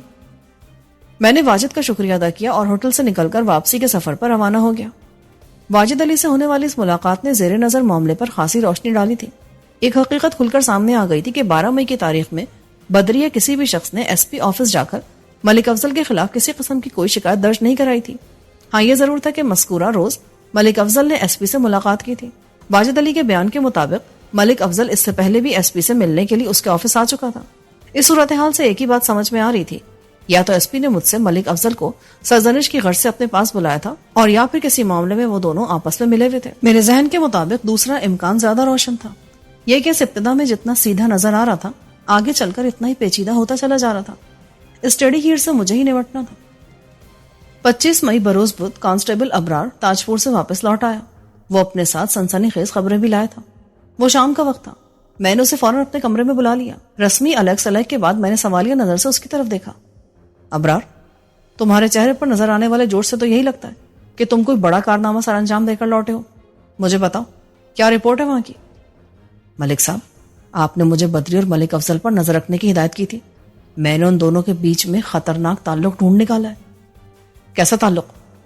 نفرت اور ناپسندیدگی کا تعلق جناب۔ بدری ملک افضل کے لیے اپنے دل و دماغ میں بے پناہ غم و غصہ رکھتا ہے۔ ہاں یہ بات میں جانتا ہوں، لیکن آپ کو اس کی وجہ معلوم نہیں ہوگی۔ وہ معنی خیز لہجے میں بولا۔ اس کے پراسرار انداز نے مجھے الجھن میں ڈال دیا۔ تم صحیح سمجھے، میں ملک افضل کے لیے بدری کی ناپسندیدگی کے حوالے سے کچھ نہیں جانتا، صرف اتنا پتا ہے کہ بدری ملک افضل کو پیٹ پیچھے برا بھلا کہتا رہتا ہے۔ کمزور آدمی پیٹ پیچھے طاقتور کے خلاف زہر اگل سکتا ہے ملک صاحب۔ بااثر افراد کی آنکھوں میں آنکھیں ڈال کر کلمہ حق بلند کرنے کی ہمت کسی کسی میں ہوتی ہے۔ میں تمہاری بات سے مکمل اتفاق کرتا ہوں۔ فی الحال مجھے یہ بتاؤ کہ ملک افضل سے بدری کی نفرت کا سبب ہے کیا؟ اس سبب کا نام ہے رحیمہ۔ تمہارا مطلب بدری کی بیوی؟ جی، رحیمہ کی خوبصورتی نے ملک افضل کو اپنی مٹھی میں لے رکھا ہے۔ رحیمہ بھی ملک افضل سے جذباتی وابستگی رکھتی ہے۔ ملک افضل جب بھی اسے اپنی حویلی میں بلاتا ہے وہ کسی نہ کسی بہانے وہاں پہنچ جاتی ہے۔ جب بدری گھر میں نہیں ہوتا تو ملک افضل رحیمہ کی خیر خیریت پوچھنے ادھر کا چکر بھی لگا لیتا ہے۔ اگر تم نے رحیمہ اور ملک افضل کے درمیان پلنے والے اس غیر اخلاقی رشتے کا پتہ چلا لیا ہے تو یہ ممکن نہیں تاجپور کے وسینکوں کو اس معاملے کی خبر نہ ہو۔ میں غلط تو نہیں کہہ رہا نا؟ آپ بھلا غلط کیسے ہو سکتے ہیں ملک صاحب؟ گاؤں کے اکثر لوگوں کو اس چکر کا پتہ ہے جناب، لیکن بولتا کوئی کچھ نہیں ہے۔ کسی میں اتنی ہمت نہیں کہ ملک افضل سے دشمنی مول لینے کے بارے میں سوچے۔ وہاں کے لوگ خاموش تماشائی بنے ہوئے ہیں۔ اور انہی مجبور، لاچار اور بے بس تماشائیوں میں ایک بندہ بدری بھی ہے۔ میں نے سپاٹ آواز میں کہا، مجھے تو جی بدری کی بیچارگی پر بڑا ترس آتا ہے۔ اللہ نے اسے ایک حسین و جمیل بیوی دی ہے، مگر وہ اپنے حسن و جوانی کو کسی اور کی نظر کر رہی ہے۔ بدری کے پاس کوئی چارہ نہیں سوائے اپنا خون جلانے کے۔ اگر وہ بزدل نہیں ہوتا تو کے بعد کیا ابرار؟ میں اس لیے رک گیا کہ جو میرے ذہن میں تھا کہیں وہ آپ کو برا نہ لگے۔ مجھے بالکل برا نہیں لگے گا، ہو سکتا ہے تمہارے بیان کے اندر سے کوئی کام کی بات نکل آئے، لہٰذا تم جو بھی کہنا چاہتے ہو کھل کر کہہ ڈالو، کسی ہچکچاہٹ اور ڈر کے بغیر۔ میرا خیال ہے اگر بدری کی جگہ کوئی بہادر اور غیرت مند انسان ہوتا نا تو وہ دو میں سے کسی ایک کو اب تک موت کے گھاٹ اتار چکا ہوتا، رحیمہ کو یا پھر ملک افضل کو۔ عمومی اعتبار سے تمہاری یہ سوچ درست ہے، مگر یہ ضروری نہیں کہ ہر بہادر غیرت مند اور ہر غیرت مند بہادر بھی ہو۔ بہرحال تم نے اپنا ہوم ورک اچھے طریقے سے نہیں کیا۔ میں توقع کر رہا تھا کہ تم مجھے ملک افضل کے حوالے سے کچھ چونکا دینے والی خبر دو گے۔ وہ آپ کے خلاف گہری سازش کر رہا ہے ملک صاحب۔ وہ کون؟ تمہارا مطلب ہے ملک افضل؟ جی۔ کیسی سازش؟ آپ نے اس کو جنگل کے درخت کاٹنے اور سرکاری اراضی پر قبضہ کرنے سے روک رکھا ہے، لیکن وہ یہ کام ہر صورت کرنا چاہتا ہے، لہٰذا وہ آپ کو راستے سے ہٹانا ضروری سمجھتا ہے۔ کیا تم مجھے یہ بتانے کی کوشش کر رہے ہو کہ ملک افضل میری جان لینے کی منصوبہ بندی کر رہا ہے؟ نہیں ملک صاحب، جب تک آپ اس تھانے کے انچارج ہیں ملک افضل کو جنگل کے درخت کاٹنے دیں گے اور نہ ہی سرکاری زمین کو اس کی زرعی اراضی کا حصہ بننے دیں گے، اس لیے وہ آپ کے تبادلے کی کوشش میں لگا ہوا ہے۔ اوہ، تمہیں بات کیسے پتہ چلی؟ ظاہر ہے ملک افضل نے خود تو بتائی نہیں ہوگی۔ جی ملک صاحب، تاجپور میں رہنے والے فدا حسین نامی ایک بندے سے میری اچھی سلام دعا ہے۔ فدا دراصل ملک افضل کی حویلی میں کام کرتا ہے۔ آپ نے مجھے ملک افضل کے بارے میں معلومات حاصل کرنے کے بارے میں کہا تھا۔ میں نے بڑی احتیاط اور ہوشیاری کے ساتھ فدا حسین کو گھسا تو اس کی زبان سے راز پھسل گیا۔ تمہارا تھانے دار زیادہ عرصے تک اس علاقے میں رہنے والا نہیں ہے۔ ایسا کیوں؟ ملک صاحب تو اپنی ڈیوٹی ٹھیک ٹھاک انجام دے رہے، ان کی وجہ سے اس علاقے میں جرائم کی شرح میں خاصی کمی واقع ہوئی ہے۔ وہ ایک ایماندار اور فرض شناس پولیس افسر ہیں۔ یہ اچھی خصوصیات ہر جگہ انسان کے کام نہیں آتی، سامنے والے بندے کا سائز دیکھ کر بات کرنا چاہیے۔ یار فدا، تیری بات میری سمجھ میں نہیں آئی، ہمارے ملک صاحب نے کس کے ساتھ زیادتی کی ہے؟ او، ہمارے ملک صاحب کے ساتھ؟ اور کس کے ساتھ؟ ایک برادری ہونے کا مطلب یہ تھوڑی ہے کہ انسان سر پہ چڑھ بیٹھے۔ میرا خیال میں ملک صاحب نے ملک افضل کے ساتھ کچھ بھی ناجائز نہیں کیا۔ میں نے فدا کو مزید کریدنے کی غرض سے کہا، کہیں تمہارا اشارہ جنگل کی کٹائی کی جانب تو نہیں ہے؟ وہ بالکل ٹھیک سمجھے میرے یار، لیکن ملک صاحب نے تو اصولی اور قانونی بات کی فدا حسین۔ جنگلات کو کاٹنا اور سرکاری اراضی پر قبضہ کرنا سنگین نوعیت کے جرائم ہے، اور ملک افضل ان جرائم کا ارتکاب کر رہا تھا۔ ملک صاحب نے اسے اس کام سے روک کر کیا غلط کیا؟ وہ غلط اور صحیح کا میں نہیں پتا، لیکن تھانے دار کو ہمارے ملک صاحب کی طاقت کا اندازہ نہیں ہے۔ میں نے چند روز پہلے انہیں اپنے ایک دوست زمیندار سے باتیں کرتے سنا تھا۔ وہ اپنے دوست سے کہہ رہے تھے اگر اس تھانے دار کا تبادلہ نہیں کرایا نا تو میرا نام بھی ملک افضل نہیں۔ شاید تم جانتے نہیں ہو کہ ملک صاحب کے اعلیٰ افسران ان کی بڑی عزت و قدر کرتے ہیں۔ ان کا سابقہ ریکارڈ شفاف ہے، یہ ممکن نہیں کہ عمدہ کارکردگی کے باوجود ان کا خامخواہ تبادلہ کر دیا جائے۔ میں صرف اتنا جانتا ہوں ہمارے ملک صاحب کے بڑے بڑے سرکاری اور غیر سرکاری افسروں سے بڑے اچھے تعلقات ہیں۔ وہ جو بھی ٹھان لیتے ہیں نا پھر اسے کر کے سکون کا سانس لیتے ہیں۔ سمجھ لو تمہارے تھانے دار کا تبادلہ تو پکا ہی پکا ہے۔ یار فدا، ملک صفدر حیات ہمارے تھانے دار ہیں یا ان کی جگہ کوئی اور انچارج بن کر آئے، ہمیں تو ہر حال میں ڈیوٹی کرنا ہے یار۔ دو ہاتھیوں کی لڑائی میں چھوٹے جانوروں کو انٹری نہیں مارنا چاہیے، ورنہ خواہ مخواہ جان و عزت کا فلودہ بن جاتا ہے۔ تو نے بالکل ٹھیک کہا ابرار، جو لوگ اپنے کام سے کام رکھتے ہیں وہ ہمیشہ سلامت اور فائدے میں رہتے ہیں۔ پھر ہمارے پیچھے ادھر ادھر کی باتیں ہونے لگی۔ میں نے ایک لمحے کو بھی فدا کو یہ احساس نہیں ہونے دیا کہ میں کسی خاص مقصد سے اسے کوریدنے کی کوشش میں لگا ہوا تھا۔ شاباش ابرار، بہت خوب، اب ہوا نا تمہارا ہوم ورک مکمل۔ میں تمہاری کارکردگی سے 100% مطمئن ہوں۔ شکریہ ملک صاحب، بس ایک بات کا دھیان رہے کہ تم نے کسی اور سے ان معاملات کا ذکر نہیں کرنا، باقی ملک افضل کو میں خود دیکھ لوں گا کہ اس کی پہنچ کہاں تک ہے۔ ابرار سلام کر کے کمرے سے نکلا تو میں نے حوالدار وزیر علی کو اپنے پاس بلایا۔ چند روز پہلے میں نے واجد علی سے جو معلومات حاصل کی تھی وہ میں نے حوالدار کو بتا دی تھی۔ جب میں نے اسے تازہ ترین صورتحال سے آگاہ کیا تو وہ گمبھیر آواز سے بولا، ملک صاحب اب تو کچھ بھی ڈھکا چھپا نہیں رہا۔ ملک افضل اور ایس پی صاحب کے گٹھ جوڑ سے آپ کو راستے سے ہٹانے کی سازش بنی جا رہی ہے۔ میں تو کہتا ہوں اس سلسلے میں آپ کو ایس پی صاحب سے اوپر کسی قانون پسند اور ایماندار اعلیٰ افسر کو حقیقت حال سے آگاہ کر دینا چاہیے۔ میں ایسا ضرور کروں گا وزیر علی، لیکن مناسب وقت آنے پر۔ یہ میرے پروگرام کا حصہ ہے، تاہم اس سے پہلے مجھے ایک دو اہم کام کرنے ہیں۔ تاکہ ملک افضل کے خلاف میرے ہاتھ مضبوط ہو جائیں. میں ایس پی کو مائنس کر کے اس کیس کو حل کرنے کی کوشش کروں گا. میرا اصل ٹارگٹ ملک افضل آف تاج پور ہے. کیا سمجھے؟ چنگی طرح سمجھ گیا ملک صاحب. آپ نے ابھی کون سے اہم کام نمٹانے کی بات کی ہے ویسے؟ اس نے رازدارانہ انداز میں پوچھا. اگلے 15 منٹ میں میں نے حوالدار کو اپنے آئندہ منصوبے سے آگاہ کیا اور پھر تھانے سے اٹھ کر کوارٹر میں آ گیا. 26 مئی بروز جمعرات میں سورج اگنے سے پہلے تھانے سے نکلا اور تاج پور کی طرف روانہ ہو گیا. وہاں پہنچنے کے بعد میں نے سب سے پہلے اس علاقے کا جائزہ لیا جہاں جنگل اور ملک افضل کی اراضی کا ملاپ ہوتا تھا. ابرار کی فراہم کرتا گرا قدر معلومات کی روشنی میں یہ دیکھ کر مجھے ذرا بھی حیرت نہ ہوئی کہ ملک افضل نے ابھی تک اپنی اصل زرعی اراضی کی واضح یا غیر واضح حد بندی نہیں کی تھی. یعنی ہڑپ کی جانے والی سرکاری زمین پر اس کا قبضہ جوں کا تو موجود تھا. اس کا مطلب سیدھا سادہ یہی نکلتا تھا کہ اس نے میری وارننگ کو جوتے کی نوک پر مارتے ہوئے مجھے کھلا چیلنج دیا تھا کہ میں چاہے کچھ بھی کر لوں، وہ غیر قانونی طور پر ہتھیائی گئی زمین کا 1 انچ رقبہ بھی واپس نہیں کرے گا. میں یہ بھی اچھی طرح جان چکا تھا کہ مجھے ناپسند کرنے والا میرا سینئر افسر ایس پی علاقہ ملک افضل کی پشت پر سوار ہو کر مجھے چت گرانے کی کوششوں میں لگا ہوا ہے. میں اپنی اس آگاہی کو عطیہ خداوندی سمجھتا تھا، کیونکہ اگر دشمن کی نشاندہی ہو جائے تو اسے زیر کرنا آسان ہو جاتا ہے. میں نے کھیتوں کو الوداع کہتے ہوئے ملک افضل کی حویلی کا رخ کیا اور اسے سوتے سے جگا کر اپنے سامنے بیٹھنے پر مجبور کر دیا. ملک صاحب، آپ اتنی صبح؟ وہ سب خیر تو ہے نا؟ کیا آپ اپنے بزرگوں کا فرمان بھول چکے ہیں؟ آپ ہمارے بزرگوں کے کس فرمان کی بات کر رہے ہیں؟ اس کا مطلب آپ کو بالکل یاد نہیں. چلے کوئی بات نہیں، غلطی انسان سے ہی ہوتی ہے. بھول چوک معاف کر کے میں آپ کو یاد دلا دیتا ہوں. آپ کے بزرگوں نے فرما رکھا ہے کہ وکیل، ڈاکٹر اور پولیس جب کسی کے دروازے پر آئے تو سمجھ لو کہ خیریت نہیں ہے، اور میں تو آپ کی حویلی کے اندر گھسا بیٹھا ہوں.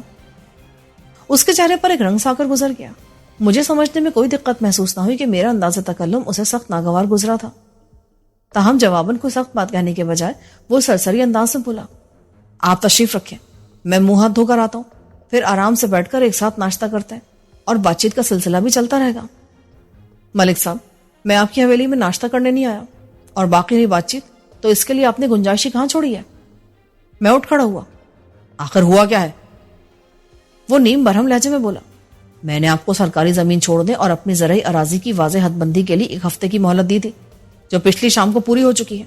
میں ابھی کھیتوں اور جنگل کا جائزہ لے کر ادھر آیا ہوں. مجھے کہیں بھی نظر نہیں آیا کہ آپ نے میری ہدایت پر عمل کیا ہو. اگر آپ کی یہی مرضی ہے تو پھر ٹھیک ہے. آپ نے میری بات نہ سن کر مجھے ہر قسم کی قانونی چارہ جوئی کے لیے آزاد کر دیا ہے. تو اب کیا کریں گے آپ؟ اگلی بار آپ پٹواری کو ساتھ لے کر آئیں گے، ہے نا؟ اب میں آپ کی حویلی میں قدم نہیں رکھوں گا. باقی رہا پٹواری کا معاملہ، تو میں سرکاری زمین واگزار کرانے کے لیے محکمہ مال کے پٹواری، تحصیلدار اور کلیکٹر تک بھی جا سکتا ہوں. میں نے آپ کو عزت دینے کی کوشش کی تھی، مگر لگتا ہے اس کیس میں عزت آپ کو راست نہیں آئے گی. اور تمہیں قانون کی وردی کا بڑا غرور ہے نا؟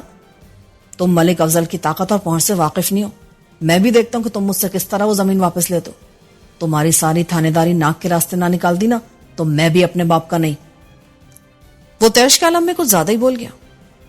پچھلی ملاقات پر میں نے بڑے واضح الفاظ میں تمہیں سمجھانے کی کوشش کی تھی کہ میں جو کچھ بھی کر رہا ہوں اپنے سینئر آفیسر ایس پی علاقہ کے حکم پر کر رہا ہوں، اور اگر ان کے حکم کی مناسب انداز میں تعمیل نہ کی گئی تو تم جاؤ گے سیدھے جیل میں اور میری بھی پیٹی اتر جائے گی. مگر میری یہ بات تمہارے بھیجے میں نہیں بیٹھی، اور اس نالائقی کے باوجود بھی تم نے مجھے ایک نیا کام سونپ دیا ہے. اور میں نے کون سا نیا کام سونپ دیا تمہیں؟ یہ تحقیقاتی کام کہ تم اپنے باپ کے ہو یا نہیں. مجھے اپنی تھانے داری ناک کے راستے نہیں نکلوانا، لہٰذا بھاری ذمہ داری تو اٹھانی پڑے گی. بات کے اختتام پر میں جانے کے لیے مڑا تو عقب میں مجھے ملک افضل کی زخمی آواز سنائی دی. میرے بندوں نے اس حرام خور کا سراغ لگا لیا جس نے ایس پی کے آفس جا کر میرے خلاف شکایت درج کرائی تھی. مجھے یقین تھا کہ ملک افضل تک یہ اطلاع اس کی خفیہ تعلق دار رحیمہ نہیں پہنچائی ہوگی. میری معلومات کے مطابق وہ اپنے شوہر سے زیادہ ملک افضل کی وفادار تھی. مبارک ہو، میں نے رکے بغیر بلند آواز میں کہا. اور میں بدری کی کھال کھینچ کر اس میں بھوسا بھروا دوں گا. اس کی حالت دیکھ کر تاج پور کے وسنہ کے برت پکڑیں گے، اور آئندہ کبھی کسی کو میرے خلاف ایسی حرکت کرنے کی جرت نہیں ہوگی. ملک افضل، میں ایک جھٹکے سے مڑا. جس مجبور اور بے بس بدری کی روح کو تم نے سپرد عذاب کر رکھا ہو، اس لاچار انسان کا بدن تار تار کر ڈالو گے تو کوئی قیامت نہیں آ جائے گی. ویسے تم اپنا شوق پورا کرنے کے لیے بالکل آزاد ہو، لیکن میرا دعویٰ ہے کہ تمہارے ناپاک ہاتھ بدری کو چھو بھی نہیں پائیں گے. کیا مطلب ہوا اس کا؟ اس کا اور اس کا مطلب بہت جلد تمہاری سمجھ میں آ جائے گا. وقت بڑی ظالم چیز ہے ملک افضل. اس نے نمرود، فرعون، شداد اور یزید کو نہیں چھوڑا. تم کس کھیت کی مولی ہو؟ جب قدرت حساب کرنے پر آتی ہے نا تو بڑے بڑوں کی چیخیں نکل جاتی ہیں۔ اپنی بات مکمل کرنے کے بعد میں حویلی سے نکل آیا۔ میرے پیچھے پتہ نہیں وہ کیا کیا بولتا رہا۔ میں نے اس کی بکواس پر کوئی توجہ نہ دی اور طے شدہ پروگرام کے مطابق اپنی اگلی منزل کی جانب روانہ ہو گیا۔ Deputy inspector general of police کے آفس میں کبھی کبھار میرا چکر لگ جاتا تھا، مگر آج میں خصوصاً ملک افضل کے سلسلے میں حاضر ہوا تھا۔ ڈی آئی جی صاحب نے مجھے زیادہ انتظار نہیں کرایا اور فوراً ہی اپنے کمرے میں بلوا لیا۔ میں نے بلا کم وقاست انہیں اپنے مسئلے سے آگاہ کر دیا اور ایس پی نے مجھے بدری والی رپورٹ کی جو نقل فراہم کی تھی وہ بھی پیش کر دی۔ علاوہ ازیں یہ بھی بتا دیا کہ ایس پی آفس میں رکھے رجسٹر شکایت میں اس درخواست کا کہیں اندراج نہیں ہے۔ انہوں نے پوری توجہ سے میری بات سنی اور گہری سنجیدگی سے بولے، ایس پی کی ذات کے حوالے سے مجھے پہلے بھی کئی شکایات موصول ہو چکی ہیں۔ تم رپورٹ کی نقل میرے پاس چھوڑ جاؤ، میں اپنے ذرائع سے مذکورہ رجسٹر شکایت منگوا کر اسے بھی چیک کر لوں گا۔ بے حد شکریہ سر، لیکن اس وقت وہاں جو صورتحال ہے اس میں اگر میں نے کوئی فوری کارروائی نہیں کی تو بڑی گڑبڑ ہو جائے گی۔ مجھ سے کیا چاہتے ہو تم؟ میں یہاں جس مقصد سے حاضر ہوا تھا اس کے 2 حصے تھے سر۔ نمبر 1، آپ کو صورتحال سے آگاہ کرنا، جو کہ میں کر چکا ہوں۔ نمبر 2، ہنگامی نوعیت کی کارروائی کے لیے فری ہینڈ۔ تمہیں جس علاقے کا تھانہ انچارج مقرر کیا گیا ہے، کیا وہاں جرائم کی بحقانی کے لیے تمہیں اپنے سینئرز کی اجازت کی ضرورت ہے؟ یہ بات نہیں ہے سر، آپ میرے کام کرنے کے انداز سے بخوبی واقف ہیں۔ اس حوالے سے آپ کئی بار میری کوششوں کی تعریف بھی کر چکے ہیں۔ میں نے جرائم کو جڑ سے اکھاڑ پھینکنے اور مجرموں کو نیست و نابود کرنے کے سلسلے میں کبھی کسی اوپری امداد کا انتظار نہیں کیا، مگر یہاں معاملہ قدر مختلف ہے۔ جنگل کے درختوں کو کاٹ کر فروخت کرنے اور سرکاری زمین کو اپنی زرعی اراضی کا حصہ بنانے جیسے غیر قانونی کام کرنے والے ملک افضل نامی جس مگرمچھ پر میں ہاتھ ڈالنا چاہتا ہوں، اس کی پشت پناہی کرنے والوں میں ہمارے علاقے کے ہمارے محکمے کے سپرنٹینڈنٹ صاحب کا نام بھی آ رہا ہے۔ معاملہ ہمارے ڈپارٹمنٹ کا ہو یا عوام کا، قانون سب کے لیے یکساں ہے صفدر حیات۔ میں تمہیں فری ہینڈ دے رہا ہوں، قانون کے دائرے میں رہتے ہوئے تم ہر نوعیت کی کارروائی کرنے کے لیے آزاد ہو۔ محکمہ جاتی اندرونی مسائل کو میں خود دیکھ لوں گا۔ بہت بہت شکریہ سر۔ ڈی آئی جی صاحب سے ہونے والی یہ اہم ملاقات میری بہت بڑی کامیابی تھی۔ میں نے ملک افضل کے ساتھ جو سلوک کرنے کا فیصلہ کیا تھا اسے عملی جامہ پہنانے کے لیے ڈی آئی جی صاحب کو شامل معاملات کرنا ضروری تھا۔ ملک افضل کو کیفر کردار تک پہنچانے کے لیے میں مختلف زاویوں سے حملہ آور ہونے کا ارادہ رکھتا تھا۔ ان زاویوں میں اول، دوم اور سوم علل ترتیب بدر الدین عرف بدری، ڈی آئی جی صاحب اور ریونیو آفیسر تھے۔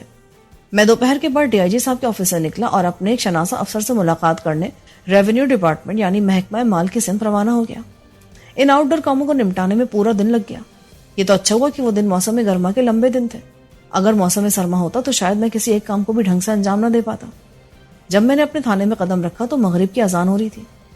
حوالدار وزیر علی نے پرجوش چہرے کے ساتھ میرا استقبال کیا تو میں سمجھ گیا کہ میں نے اس کے ذمے جو کام لگایا تھا وہ اس نے بخیر و خوبی انجام دے ڈالا ہے۔ میں نے معنی خیز لہجے میں پوچھا، کیا پرندہ پنجرے میں پہنچا دیا گیا؟ جی ملک صاحب، اس نے حشاش بشاش انداز میں جواب دیا۔ اس کے دانا پانی کا خیال رکھا گیا؟ پوری ذمہ داری کے ساتھ جی، پر وہ خوش نظر نہیں آ رہا۔ جب سے یہاں آیا ہے بس یہی پوچھے جا رہا ہے کہ آخر اس کا قصور کیا ہے، اسے کس جرم میں بند کیا گیا؟ قید و بند کی زندگی کسی کو بھی پسند نہیں آتی وزیر علی، اس کا پھڑپھڑانا جائز ہے۔ یہ بتاؤ کوئی اس کی خبر گیری کے لیے تو نہیں آیا؟ اور نہیں جناب، ابھی تک یہ بات کسی کو نہیں معلوم کہ وہ ہماری تحویل میں، اس لیے اس کے کسی ہمدرد کا اس طرف آنے کا سوال ہی پیدا نہیں ہوتا۔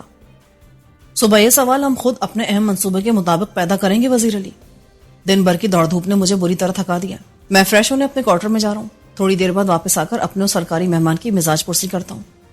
بہتر ملک صاحب۔ میں بوجھل قدموں کے ساتھ اپنے کوارٹر کی جانب بڑھ گیا۔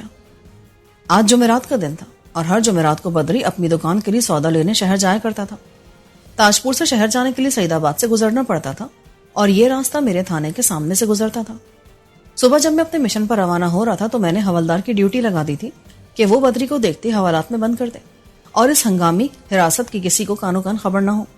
یہ اہتمام میں نے بدری کی حفاظت کے پیش نظر کیا تھا، کیونکہ میں نے جو کچھ کرنے کا سوچ رکھا تھا اس کے نتیجے میں بدری کسی بڑی مصیبت میں پھنس سکتا تھا۔ بدری کو اپنی تحویل میں رکھنے کے، اس کے تحفظ کے علاوہ بھی میرے کئی مقاصد تھے جن پر میں نے اگلی صبح عمل کرنا تھا۔ آنے والی 27 مئی کی صبح دن اور شام ہنگاموں سے بھرپور اور افراتفری سے معمور ثابت ہونے والے تھے۔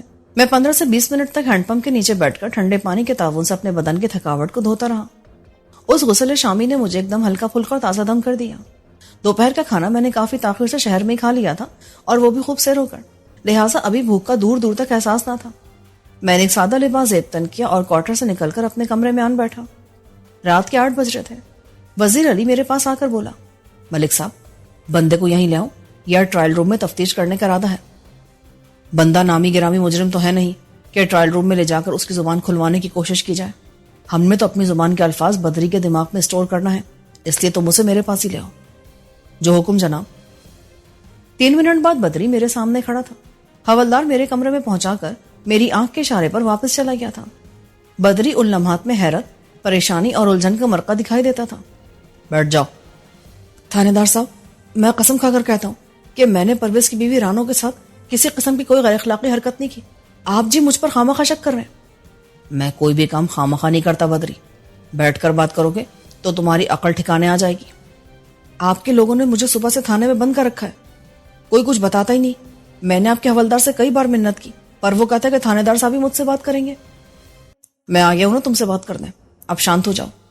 کیسے شانت ہو جاؤں تھانے دار صاحب؟ میں صبح کا گھر سے نکلا ہوں اور رات ہو چلی ہے. رحیمہ میرے لیے فکر مند ہو رہی ہوگی. کیا واقعی؟ جی کیا پتہ نہیں آپ کیا کہہ رہے ہیں. میں نے صرف یہ پوچھا ہے کہ کیا تمہاری بیوی واقعی تمہارے لیے پریشان ہو سکتی ہے؟ جی ظاہر ہے، میں جب بھی سودا لینے شہر جاتا ہوں تو دوپہر تک واپس آ جاتا ہوں. ایسا پہلی بار ہوا کہ میں گھر نہیں پہنچا. بات کے اختتام پر وہ الجھن کا شکار دکھائی دینے لگا. اس کی حالت پر مجھے ترس تو آیا، لیکن وہ کام نمٹانا ضروری تھا جس کے لیے میں نے بدری کو اپنی تحویل میں لیا تھا. رحیمہ کے لیے تمہیں پریشان ہونے کی ضرورت نہیں ہے بدری. ملک افضل نے اس کا بڑا ٹھیک ٹھاک خیال رکھا ہوا ہے. وہ تم سے زیادہ اس کے ساتھ خوش رہتی ہے. اس کے چہرے پر ایک رنگ سا کر گزر گیا. یہ آپ کس قسم کی باتیں کر رہے ہیں جناب؟ وہ میری بیوی ہے، اس کی خوشی میرے ساتھ ہے. رحیمہ قانوناً اور شرعاً تمہاری بیوی ضرور ہے، لیکن ملک افضل کے ساتھ اس کے جو معاملات چل رہے ہیں تم ان سے بے خبر نہیں ہو. وہ تمہاری نہیں، ملک کی وفادار ہے. تم کیا سمجھ رہے ہو کہ میں نے تمہیں رانو کو چھیڑنے کے الزام میں حوالات میں ڈال رکھا ہے؟ تو پھر کس لیے؟ رانو والی کہانی میں نے تمہاری زبان کھلوانے کے لیے گھڑی تھی. میں اس بات کی تصدیق کرنا چاہتا تھا کہ تم نے ایس پی آفس جا کر ملک افضل کے خلاف شکایت درج کرائی تھی یا نہیں. اوہ، تو یہ بات ہے. پر اگر رانو والی کہانی فرضی تھی تو پھر مجھے کس چکر نے بند کر کے رکھا ہے؟ تمہاری جان کی حفاظت کی خاطر. اگر آج کی تاریخ میں تم تاج پور کی فضا میں آزاد گھوم رہے ہوتے تو ملک افضل تمہیں موت کے گھاٹ اتار چکا ہوتا. وہ کیوں تھانے دار صاحب؟ میں نے اس کا کیا بگاڑا جی؟ تمہاری بیوی نے ملک افضل کو بتایا ہے کہ ایس پی آفس میں اس کے خلاف شکایت درج کرانے والے تم ہو. وہ صبح سے گویا گرم توے پر بیٹھا ہوا ہے اور تاج پور میں تمہاری واپسی کا انتظار کر رہا ہے. رحیمہ کو ایسی گھٹیا حرکت نہیں کرنی چاہیے تھی.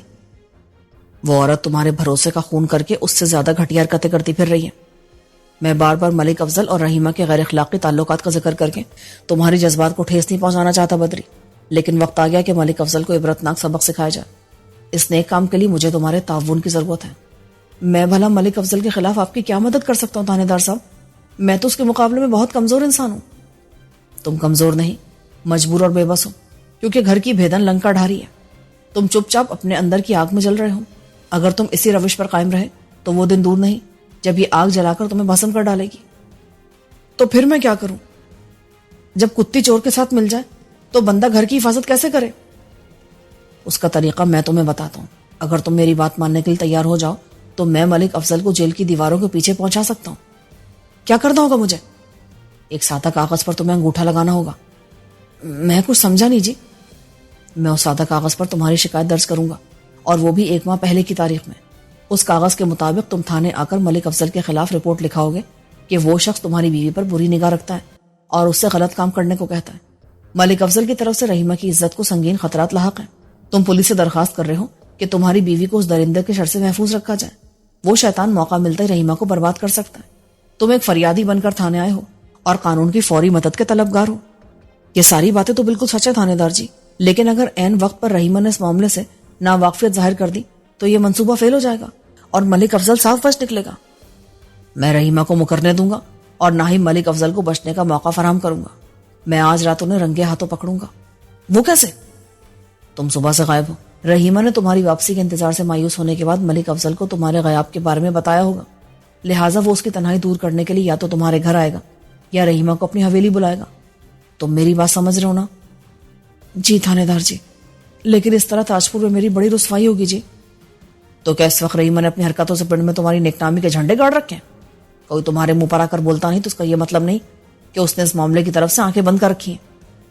مجھے اپنی بےزتی کی پرواہ نہیں ہے. میں رحیمہ کو یوں سرعام رسوا ہوتے نہیں دیکھ سکتا. وہ جیسی بھی ہے میں اس سے بہت محبت کرتا ہوں. میری بدنصیبی کہ رحیمہ کا پیار مجھے حاصل نہیں. تو پھر کیا کریں؟ ملک افضل کو جیل کی ہوا کھلانے کا اس سے زیادہ اچھا موقع پھر ہاتھ نہیں آئے گا. آپ ملک افضل کو بدکاری کے الزام میں گرفتار کرنا چاہتے ہیں نا؟ بدری نے عجیب سے لہجے میں پوچھا. میں اس شیطان کو کئی ایک معاملات میں گھسیٹ کر جیل میں ڈالنا چاہتا ہوں. اس کی عیاشی اور بدکاری ان میں سے ایک ہے. اگر آپ رحیمہ کو ملک افضل کے معاملے سے الگ رکھنے کا وعدہ کریں تو میں بتا سکتا ہوں کہ آپ اسے رنگے ہاتھوں کس طرح پکڑ سکتے ہیں, اور وہ بھی ٹھوس ثبوت کے ساتھ. وہ رازدارانہ انداز میں بولا. میں نے چونک کر اس کی طرف دیکھا. میں اس وقت تک تم سے کوئی وعدہ نہیں کر سکتا جب تک مجھے معلوم نہ ہو جائے کہ تم کیا بتانے والے ہو. میں جی آپ کو ملک افضل کے خلاف انتہائی اہم معلومات دے دیتا ہوں, اس کے آگے آپ کا کام ہے. کیا ان معلومات کا تعلق درختوں کی کٹائی اور سرکاری زمین پر غیر قانونی قبضے سے ہے؟ نہیں جناب, میں اس کمینے کی بدکاری کی بات کر رہا ہوں. ٹھیک ہے, بولو, میں سن رہا ہوں. آئندہ 15 منٹ میں بدری نے مجھے جو معلومات فراہم کی وہ دماغ کے چولہے ہلانے والی تھی. وہ سیدھا سادہ دیہاتی اپنے سینے میں ایک ایسا سنسنی خیز معاملہ دبائے بیٹھا تھا جو بڑے کام کا تھا. میں نے بدری کے حسب منشا اس سے وعدہ کر لیا. میں اپنے بندے کو بھیج کر رحیمہ کو کسی بہانے یہاں بلوائے لیتا ہوں. آج کی رات تم لوگ تھانے میں گزارو, کل صبح تم 2-3 دن کے لیے کہیں چلے جانا. اس عرصے میں ملک افضل کو گھیرنے میں کامیاب ہو جاؤں گا. دوسری صورت یہ ہے کہ میں کانسٹیبل کو تمہارے ساتھ روانہ کر دیتا ہوں. تم یہاں سے سیدھے اپنے گھر جاؤ اور راستے میں کوئی ایسی کہانی ضرور سوچ لینا جسے سن کر رحیمہ کو یقین آ جائے کہ آج کا سارا دن تم شہر میں کون کون سے جوخم اٹھاتے رہے ہو. میرے عملے کا جو سپاہی تمہارے ساتھ جائے گا وہ محض تمہاری حفاظت کے لیے. گھر کے اندرونی معاملات تم نے خود سنبھالنے ہوں گے. بدری نے دوسری صورت پر ساتھ کیا. میں نے کانسٹیبل اللہ رکھا کو ضروری ہدایات دینے کے بعد بدری کے ساتھ روانہ کر دیا اور خود اپنے کوارٹر میں آ گیا. 27 مئی بروز جمعۃ المبارک دوپہر سے تھوڑی دیر پہلے ریونیو افسر کی بھیجی ہوئی ٹیم تھانے پہنچ گئی. وہ لوگ سرکاری جیپ میں اپنے تمام تر تکنیکی ساز و سامان کے ساتھ آئے تھے. ان 5 افراد میں 3 ریونیو ڈپارٹمنٹ اور 2 سروے آف پاکستان سے تعلق رکھتے تھے. ریونیو ڈپارٹمنٹ سے پٹواری, قانون گو اور ایک فوٹوگرافر تھا, جبکہ سروے آف پاکستان سے ایک ڈرافٹس مین اور ایک سرویئر تھا. یہ 2 اہم محکموں کا جوائنٹ وینچر تھا جو ڈی آئی جی صاحب کی خصوصی ہدایت پر ترتیب دیا گیا تھا. یعنی پولیس ڈپارٹمنٹ بھی ایک میزبان کی صورت ان کے شانہ بشانہ کھڑا تھا. میں نے ابرار کو اپنے ساتھ لیا اور مہمان ٹیم کے ہمراہ ملک افضل کی زرعی اراضی کی جانب روانہ ہو گیا. گزشتہ رات بدری نے ملک افضل کی بدعمالیوں کے حوالے سے مجھے جو سنسنی خیز معلومات فراہم کی تھی ان کی روشنی میں نے اپنی آج کی سرگرمیوں میں تھوڑا رد و بدل کر لیا تھا. یہ وقت اور حالات کا تقاضا تھا. ملک افضل کو ٹھیک ٹھاک فٹ کرنے کے لیے مجھے ایک دن کا مزید انتظار کرنا تھا. تاہم جو محکمہ جاتی ٹیم شہر سے آئی تھی ان کے کام کو آج کی تاریخ میں لازمی نمٹانا تھا.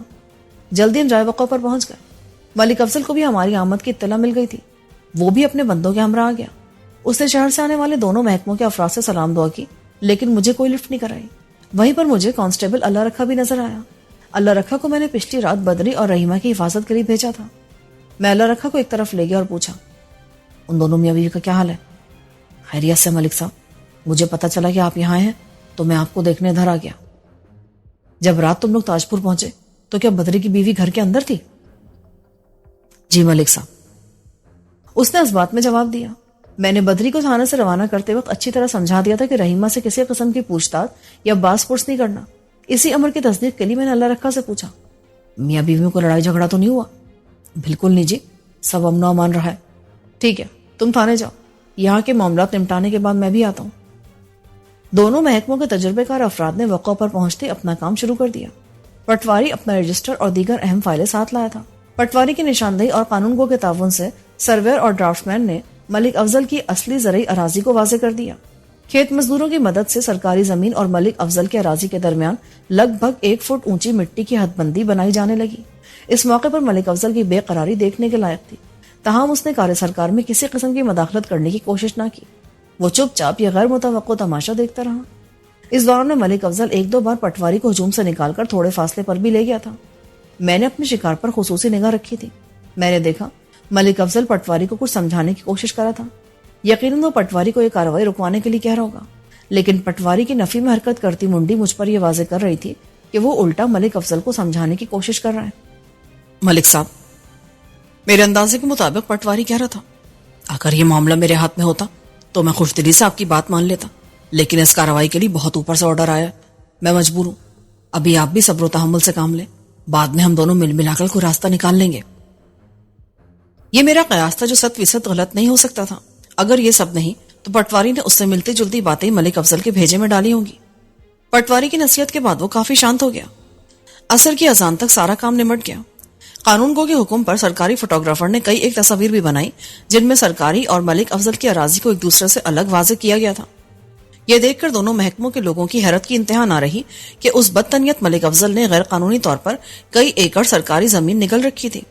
اس موقع پر سب کی موجودگی میں نے ملک افضل سے کہا، ملک صاحب، سرکاری اراضی واگزار کرا لی گئی ہے۔ اس کارروائی کی رپورٹ کم از کم 3 جگہ باتصویر ریکارڈ کے طور پر رکھی جائے گی۔ Number 1 DIG office, number 2 revenue department اور نمبر 3 میرا تھانہ۔ لہٰذا آپ کی جانب سے 1 انچ کی ہیر پھیر کو بھی سنگین جرم تصور کیا جائے گا۔ اور ہاں، یہ معاملہ یہیں پر ختم نہیں ہوگا، ابھی درختوں کی لکڑی کی فروخت کا حساب باقی ہے۔ امید کرتا ہوں آپ 1 ہفتے میں اس رقم کی واپسی کا انتظام کر لیں گے۔ میں جلد از جلد SP علاقہ کی نظر میں سرخرو ہونا چاہتا ہوں، آخر یہ میری نوکری کا سوال ہے۔ ہاں ٹھیک ہے، وہ رکھائی سے بولا۔ ایک بات اور، یہ تو آپ نے کرنا ہی ہے، ورنہ مجھے ناچار آپ کے خلاف دوبارہ ایک چارج شیٹ تیار کرنی پڑے گی۔ آج والی کارروائی سے آپ کو اندازہ ہو گیا ہوگا کہ میں کتنا فرض شناس اور ذمہ دار پولیس آفیسر ہوں۔ آپ نے میرے ذمہ جو کام لگایا تھا وہ میں نے کر دکھایا۔ آپ سمجھ ہی گئے ہوں گے میرا اشارہ آپ کے کون سے بڑے بول کی طرف ہے۔ اس کے چہرے پر زلزلے کے آثار پیدا ہوئے اور آنکھوں سے نفرت کی چنگاریاں سی چھوٹنے لگی۔ میں نے ڈھکے چھپے الفاظ میں سے باور کرا دیا تھا کہ وہ اپنے باپ کی اولاد نہیں ہے۔ اگر اس کا بس چلتا تو وہ مجھے کچا چبا ڈالتا، لیکن اتنے افراد کی موجودگی میں وہ ایسی کوئی حرکت کرنے کا متحمل نہیں ہو سکتا تھا۔ میں سرکاری ٹیم کے ساتھ تھانے واپس آ گیا۔ جب وہ لوگ رخصت ہونے لگے تو میں نے کہا، میں ظفر کو 1 دن کے لیے اپنے پاس رکھنا چاہتا ہوں، اگر آپ لوگوں کو کوئی اعتراض نہ ہو تو۔ ظفر اس فوٹوگرافر کا نام تھا جو سرکاری ٹیم کے ہمراہ یہاں آیا تھا۔ میری فرمائش نما درخواست پر قانون کو نے حیرت بھرے لہجے میں پوچھا، ملک صاحب، آپ کا مطلب ہے کہ سرکاری مہمان؟ نہیں جناب، خالصتاً میرا مہمان۔ میں اس کے قیامت و عام کا شاندار بندوبست کروں گا، انشاءاللہ سے میرے پاس کوئی تکلیف نہیں ہوگی۔ اس مہمان نوازی کا کوئی خاص سبب؟ سرور نے گہری دلچسپی کا اظہار کرتے ہوئے پوچھا، فوٹوگرافی، کل اس علاقے میں خاص تقریب ہونے والی ہے، میں چاہتا ہوں اس کی عکس بندی ظفر کے ہاتھوں۔ ٹھیک ہے، اس کا فیصلہ ہم ظفر پر ہی چھوڑتے ہیں۔ کل ہفتے کا دن ہے، ظفر نے ٹھہرے ہوئے لہجے میں کہا، یعنی ہاف ڈے، اس کے بعد اتوار کی چھٹی۔ میرا خیال ہے یہاں رکنے میں کوئی قباحت نہیں ہے، اسی بہانے میں دیہاتی زندگی کو بہت قریب سے دیکھ لوں گا۔ چلو بھائی، تو فیصلہ ہو گیا، ظفر اپنی مرضی سے یہاں رکنے کو تیار ہے، تو ہمیں بھی کوئی اعتراض نہیں ہے۔ قانون گو نے کہا۔ میں نے واپس جانے والوں کا شکریہ ادا کیا اور انہیں رخصت کرنے کے بعد ظفر کو کل والے پروگرام کے بارے میں بتانے لگا۔ بدری نے ملک افضل کے عیاشیوں کے حوالے سے جو سنسنی خیز معلومات مجھے فراہم کی تھی انہوں نے میرے ذہن میں کھلبلی مچا رکھی تھی۔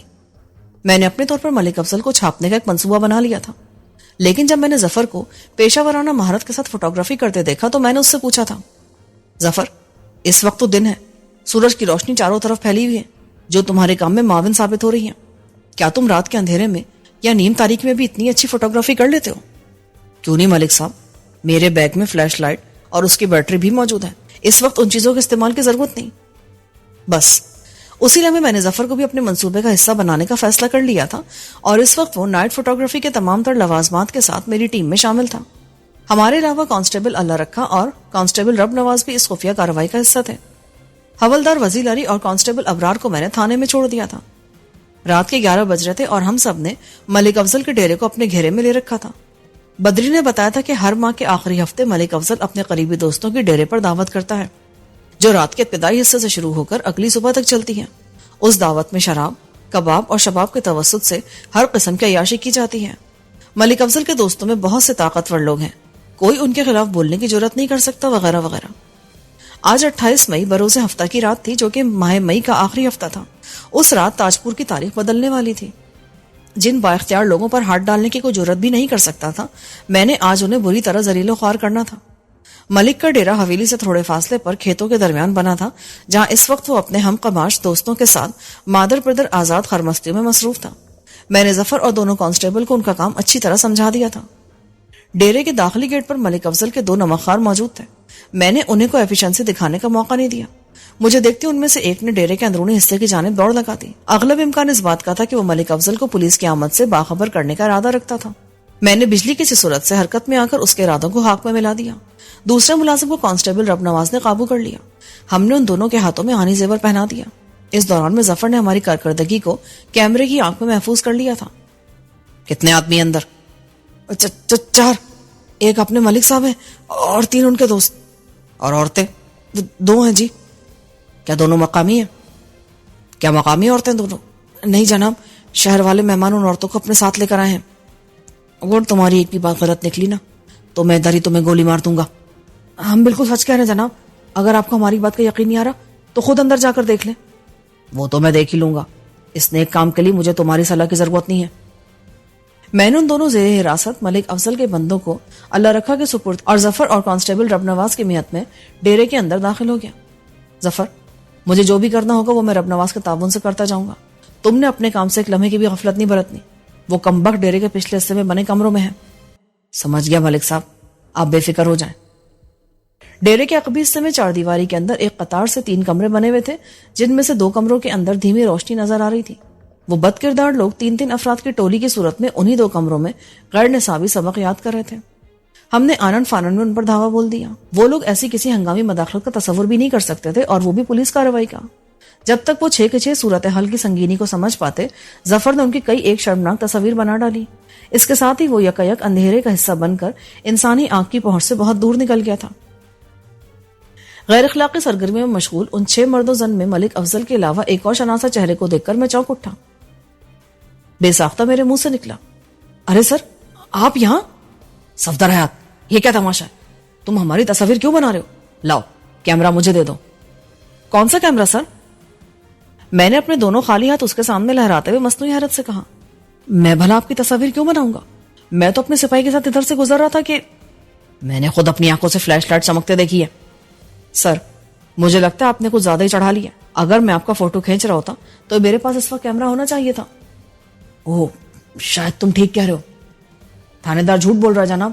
جس لائٹ کا آپ ذکر کر رہے ہیں وہ میں نے بھی دیکھی ہے. ملک افضل نے احتجاجی لہجے میں کہا. افضل, میں بات کر رہا ہوں نا. سر نے ملک افضل کو جھاڑا. تمہیں بیچ میں بولنے کی ضرورت نہیں ہے. اس دوران میں دونوں عورتوں نے افراتفری کے عالم میں اپنے سطر ڈھانپ لیے تھے. سر مجھے ایک طرف لے گیا اور خاصے دوستانہ لہجے میں بولا. صفدر حیات, یا تو اس کھیل کو ادھر ہی ختم کرا دو, یا اگر تمہیں کو قانونی کارروائی کرنا ہی ہے تو اس میں کہیں میرا نام نہیں آنا چاہیے. ملک افضل کے ساتھ تم جو جی چاہے سلوک کرو, میں تمہارے راستے میں نہیں آؤں گا. یہ میرا تم سے وعدہ ہے. اس کے بدلے میں تمہارا پروموشن پکا. بولو, یہ سودا منظور ہے؟ میں نے جس مقصد کو حاصل کرنے کے لیے اس ڈیرے پر چھاپا مارا تھا وہ خاطر خواہ پورا ہو چکا تھا. ان لوگوں کے خلاف ٹھوس ثبوت میرے پاس آ چکے تھے, لہٰذا میں نے اپنے سینئر کو چکر دینے کی غرض سے کہا. سر, پروموشن والی بات تو پکی ہے نا؟ ایک دم پکی.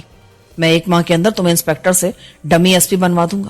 تم منڈے کو آفس آ کر مجھ سے مل لو, پھر میں تمہیں تفصیلات سے آگاہ کروں گا. تھینک یو سو مچ سر, آپ نے تو میری برسوں کی خواہش کو پورا کرنے کا وعدہ کر لیا ہے. ٹھیک ہے, اب تم جاؤ یہاں سے, اور تم نے یہاں جو کچھ بھی دیکھا ہے اسے اپنے ذہن سے نکال دینا. اوکے سر, تو پھر منڈے کو آپ کے آفس میں ملاقات ہوگی. یہ درست ہے کہ ڈی ایس پی کے عہدے پر ترقی پانا میرا خواب تھا, لیکن کسی بد کردار اور مرتشی افسر کے کندھوں پر سوار ہو کر اپنے اس خواب کو شرمندہ تعبیر کرنا مجھے کسی قیمت پر بھی گوارا نہیں تھا. میں پیر کی صبح شہر گیا ضرور تھا, مگر ایس پی آفس نہیں بلکہ سیدھا ڈی آئی جی صاحب سے ملاقات کرنے ان کے آفس میں, اور وہ بھی تمام تصویری ثبوتوں کے ہمراہ. میری اس جامع رپورٹ کے نتیجے میں کیا ہوا ہوگا وہ آپ بھی بخوبی سمجھ گئے ہوں گے. جو ایس پی اپنے دوست ملک افضل کے غیر قانونی دھندے میں اس کا حصہ دار تھا اور اس مذموم کام کو جاری رکھنے کے لیے وہ مجھے راستے سے ہٹانے کا خواہاں تھا, وہ میری حکمت عملی کے باعث اپنے کھودے ہوئے گڑھے میں جا گرا تھا. ملک افضل اور اس کے سرپرست پولیس آفیسر جس درجے کے فتنہ جو انسان تھے وہ سب آپ پر آشکار ہو چکا ہے. ان کا ذکر شر کرنے کے بجائے میں آپ کو صرف یہ بتانا چاہوں گا کہ اس میگا کیس میں میری کارکردگی کے پیش نظر مجھے ڈی ایس پی بنا دیا گیا تھا. بے شک عزت اور ذلت دینے والی صرف اللہ تعالیٰ کی ذات ہے. اس کے ساتھ ہی اس کہانی کا اختتام ہوتا ہے. کامنٹ باکس میں ضرور بتائے گا کہ آپ کو یہ کہانی کیسی لگی. اللہ حافظ.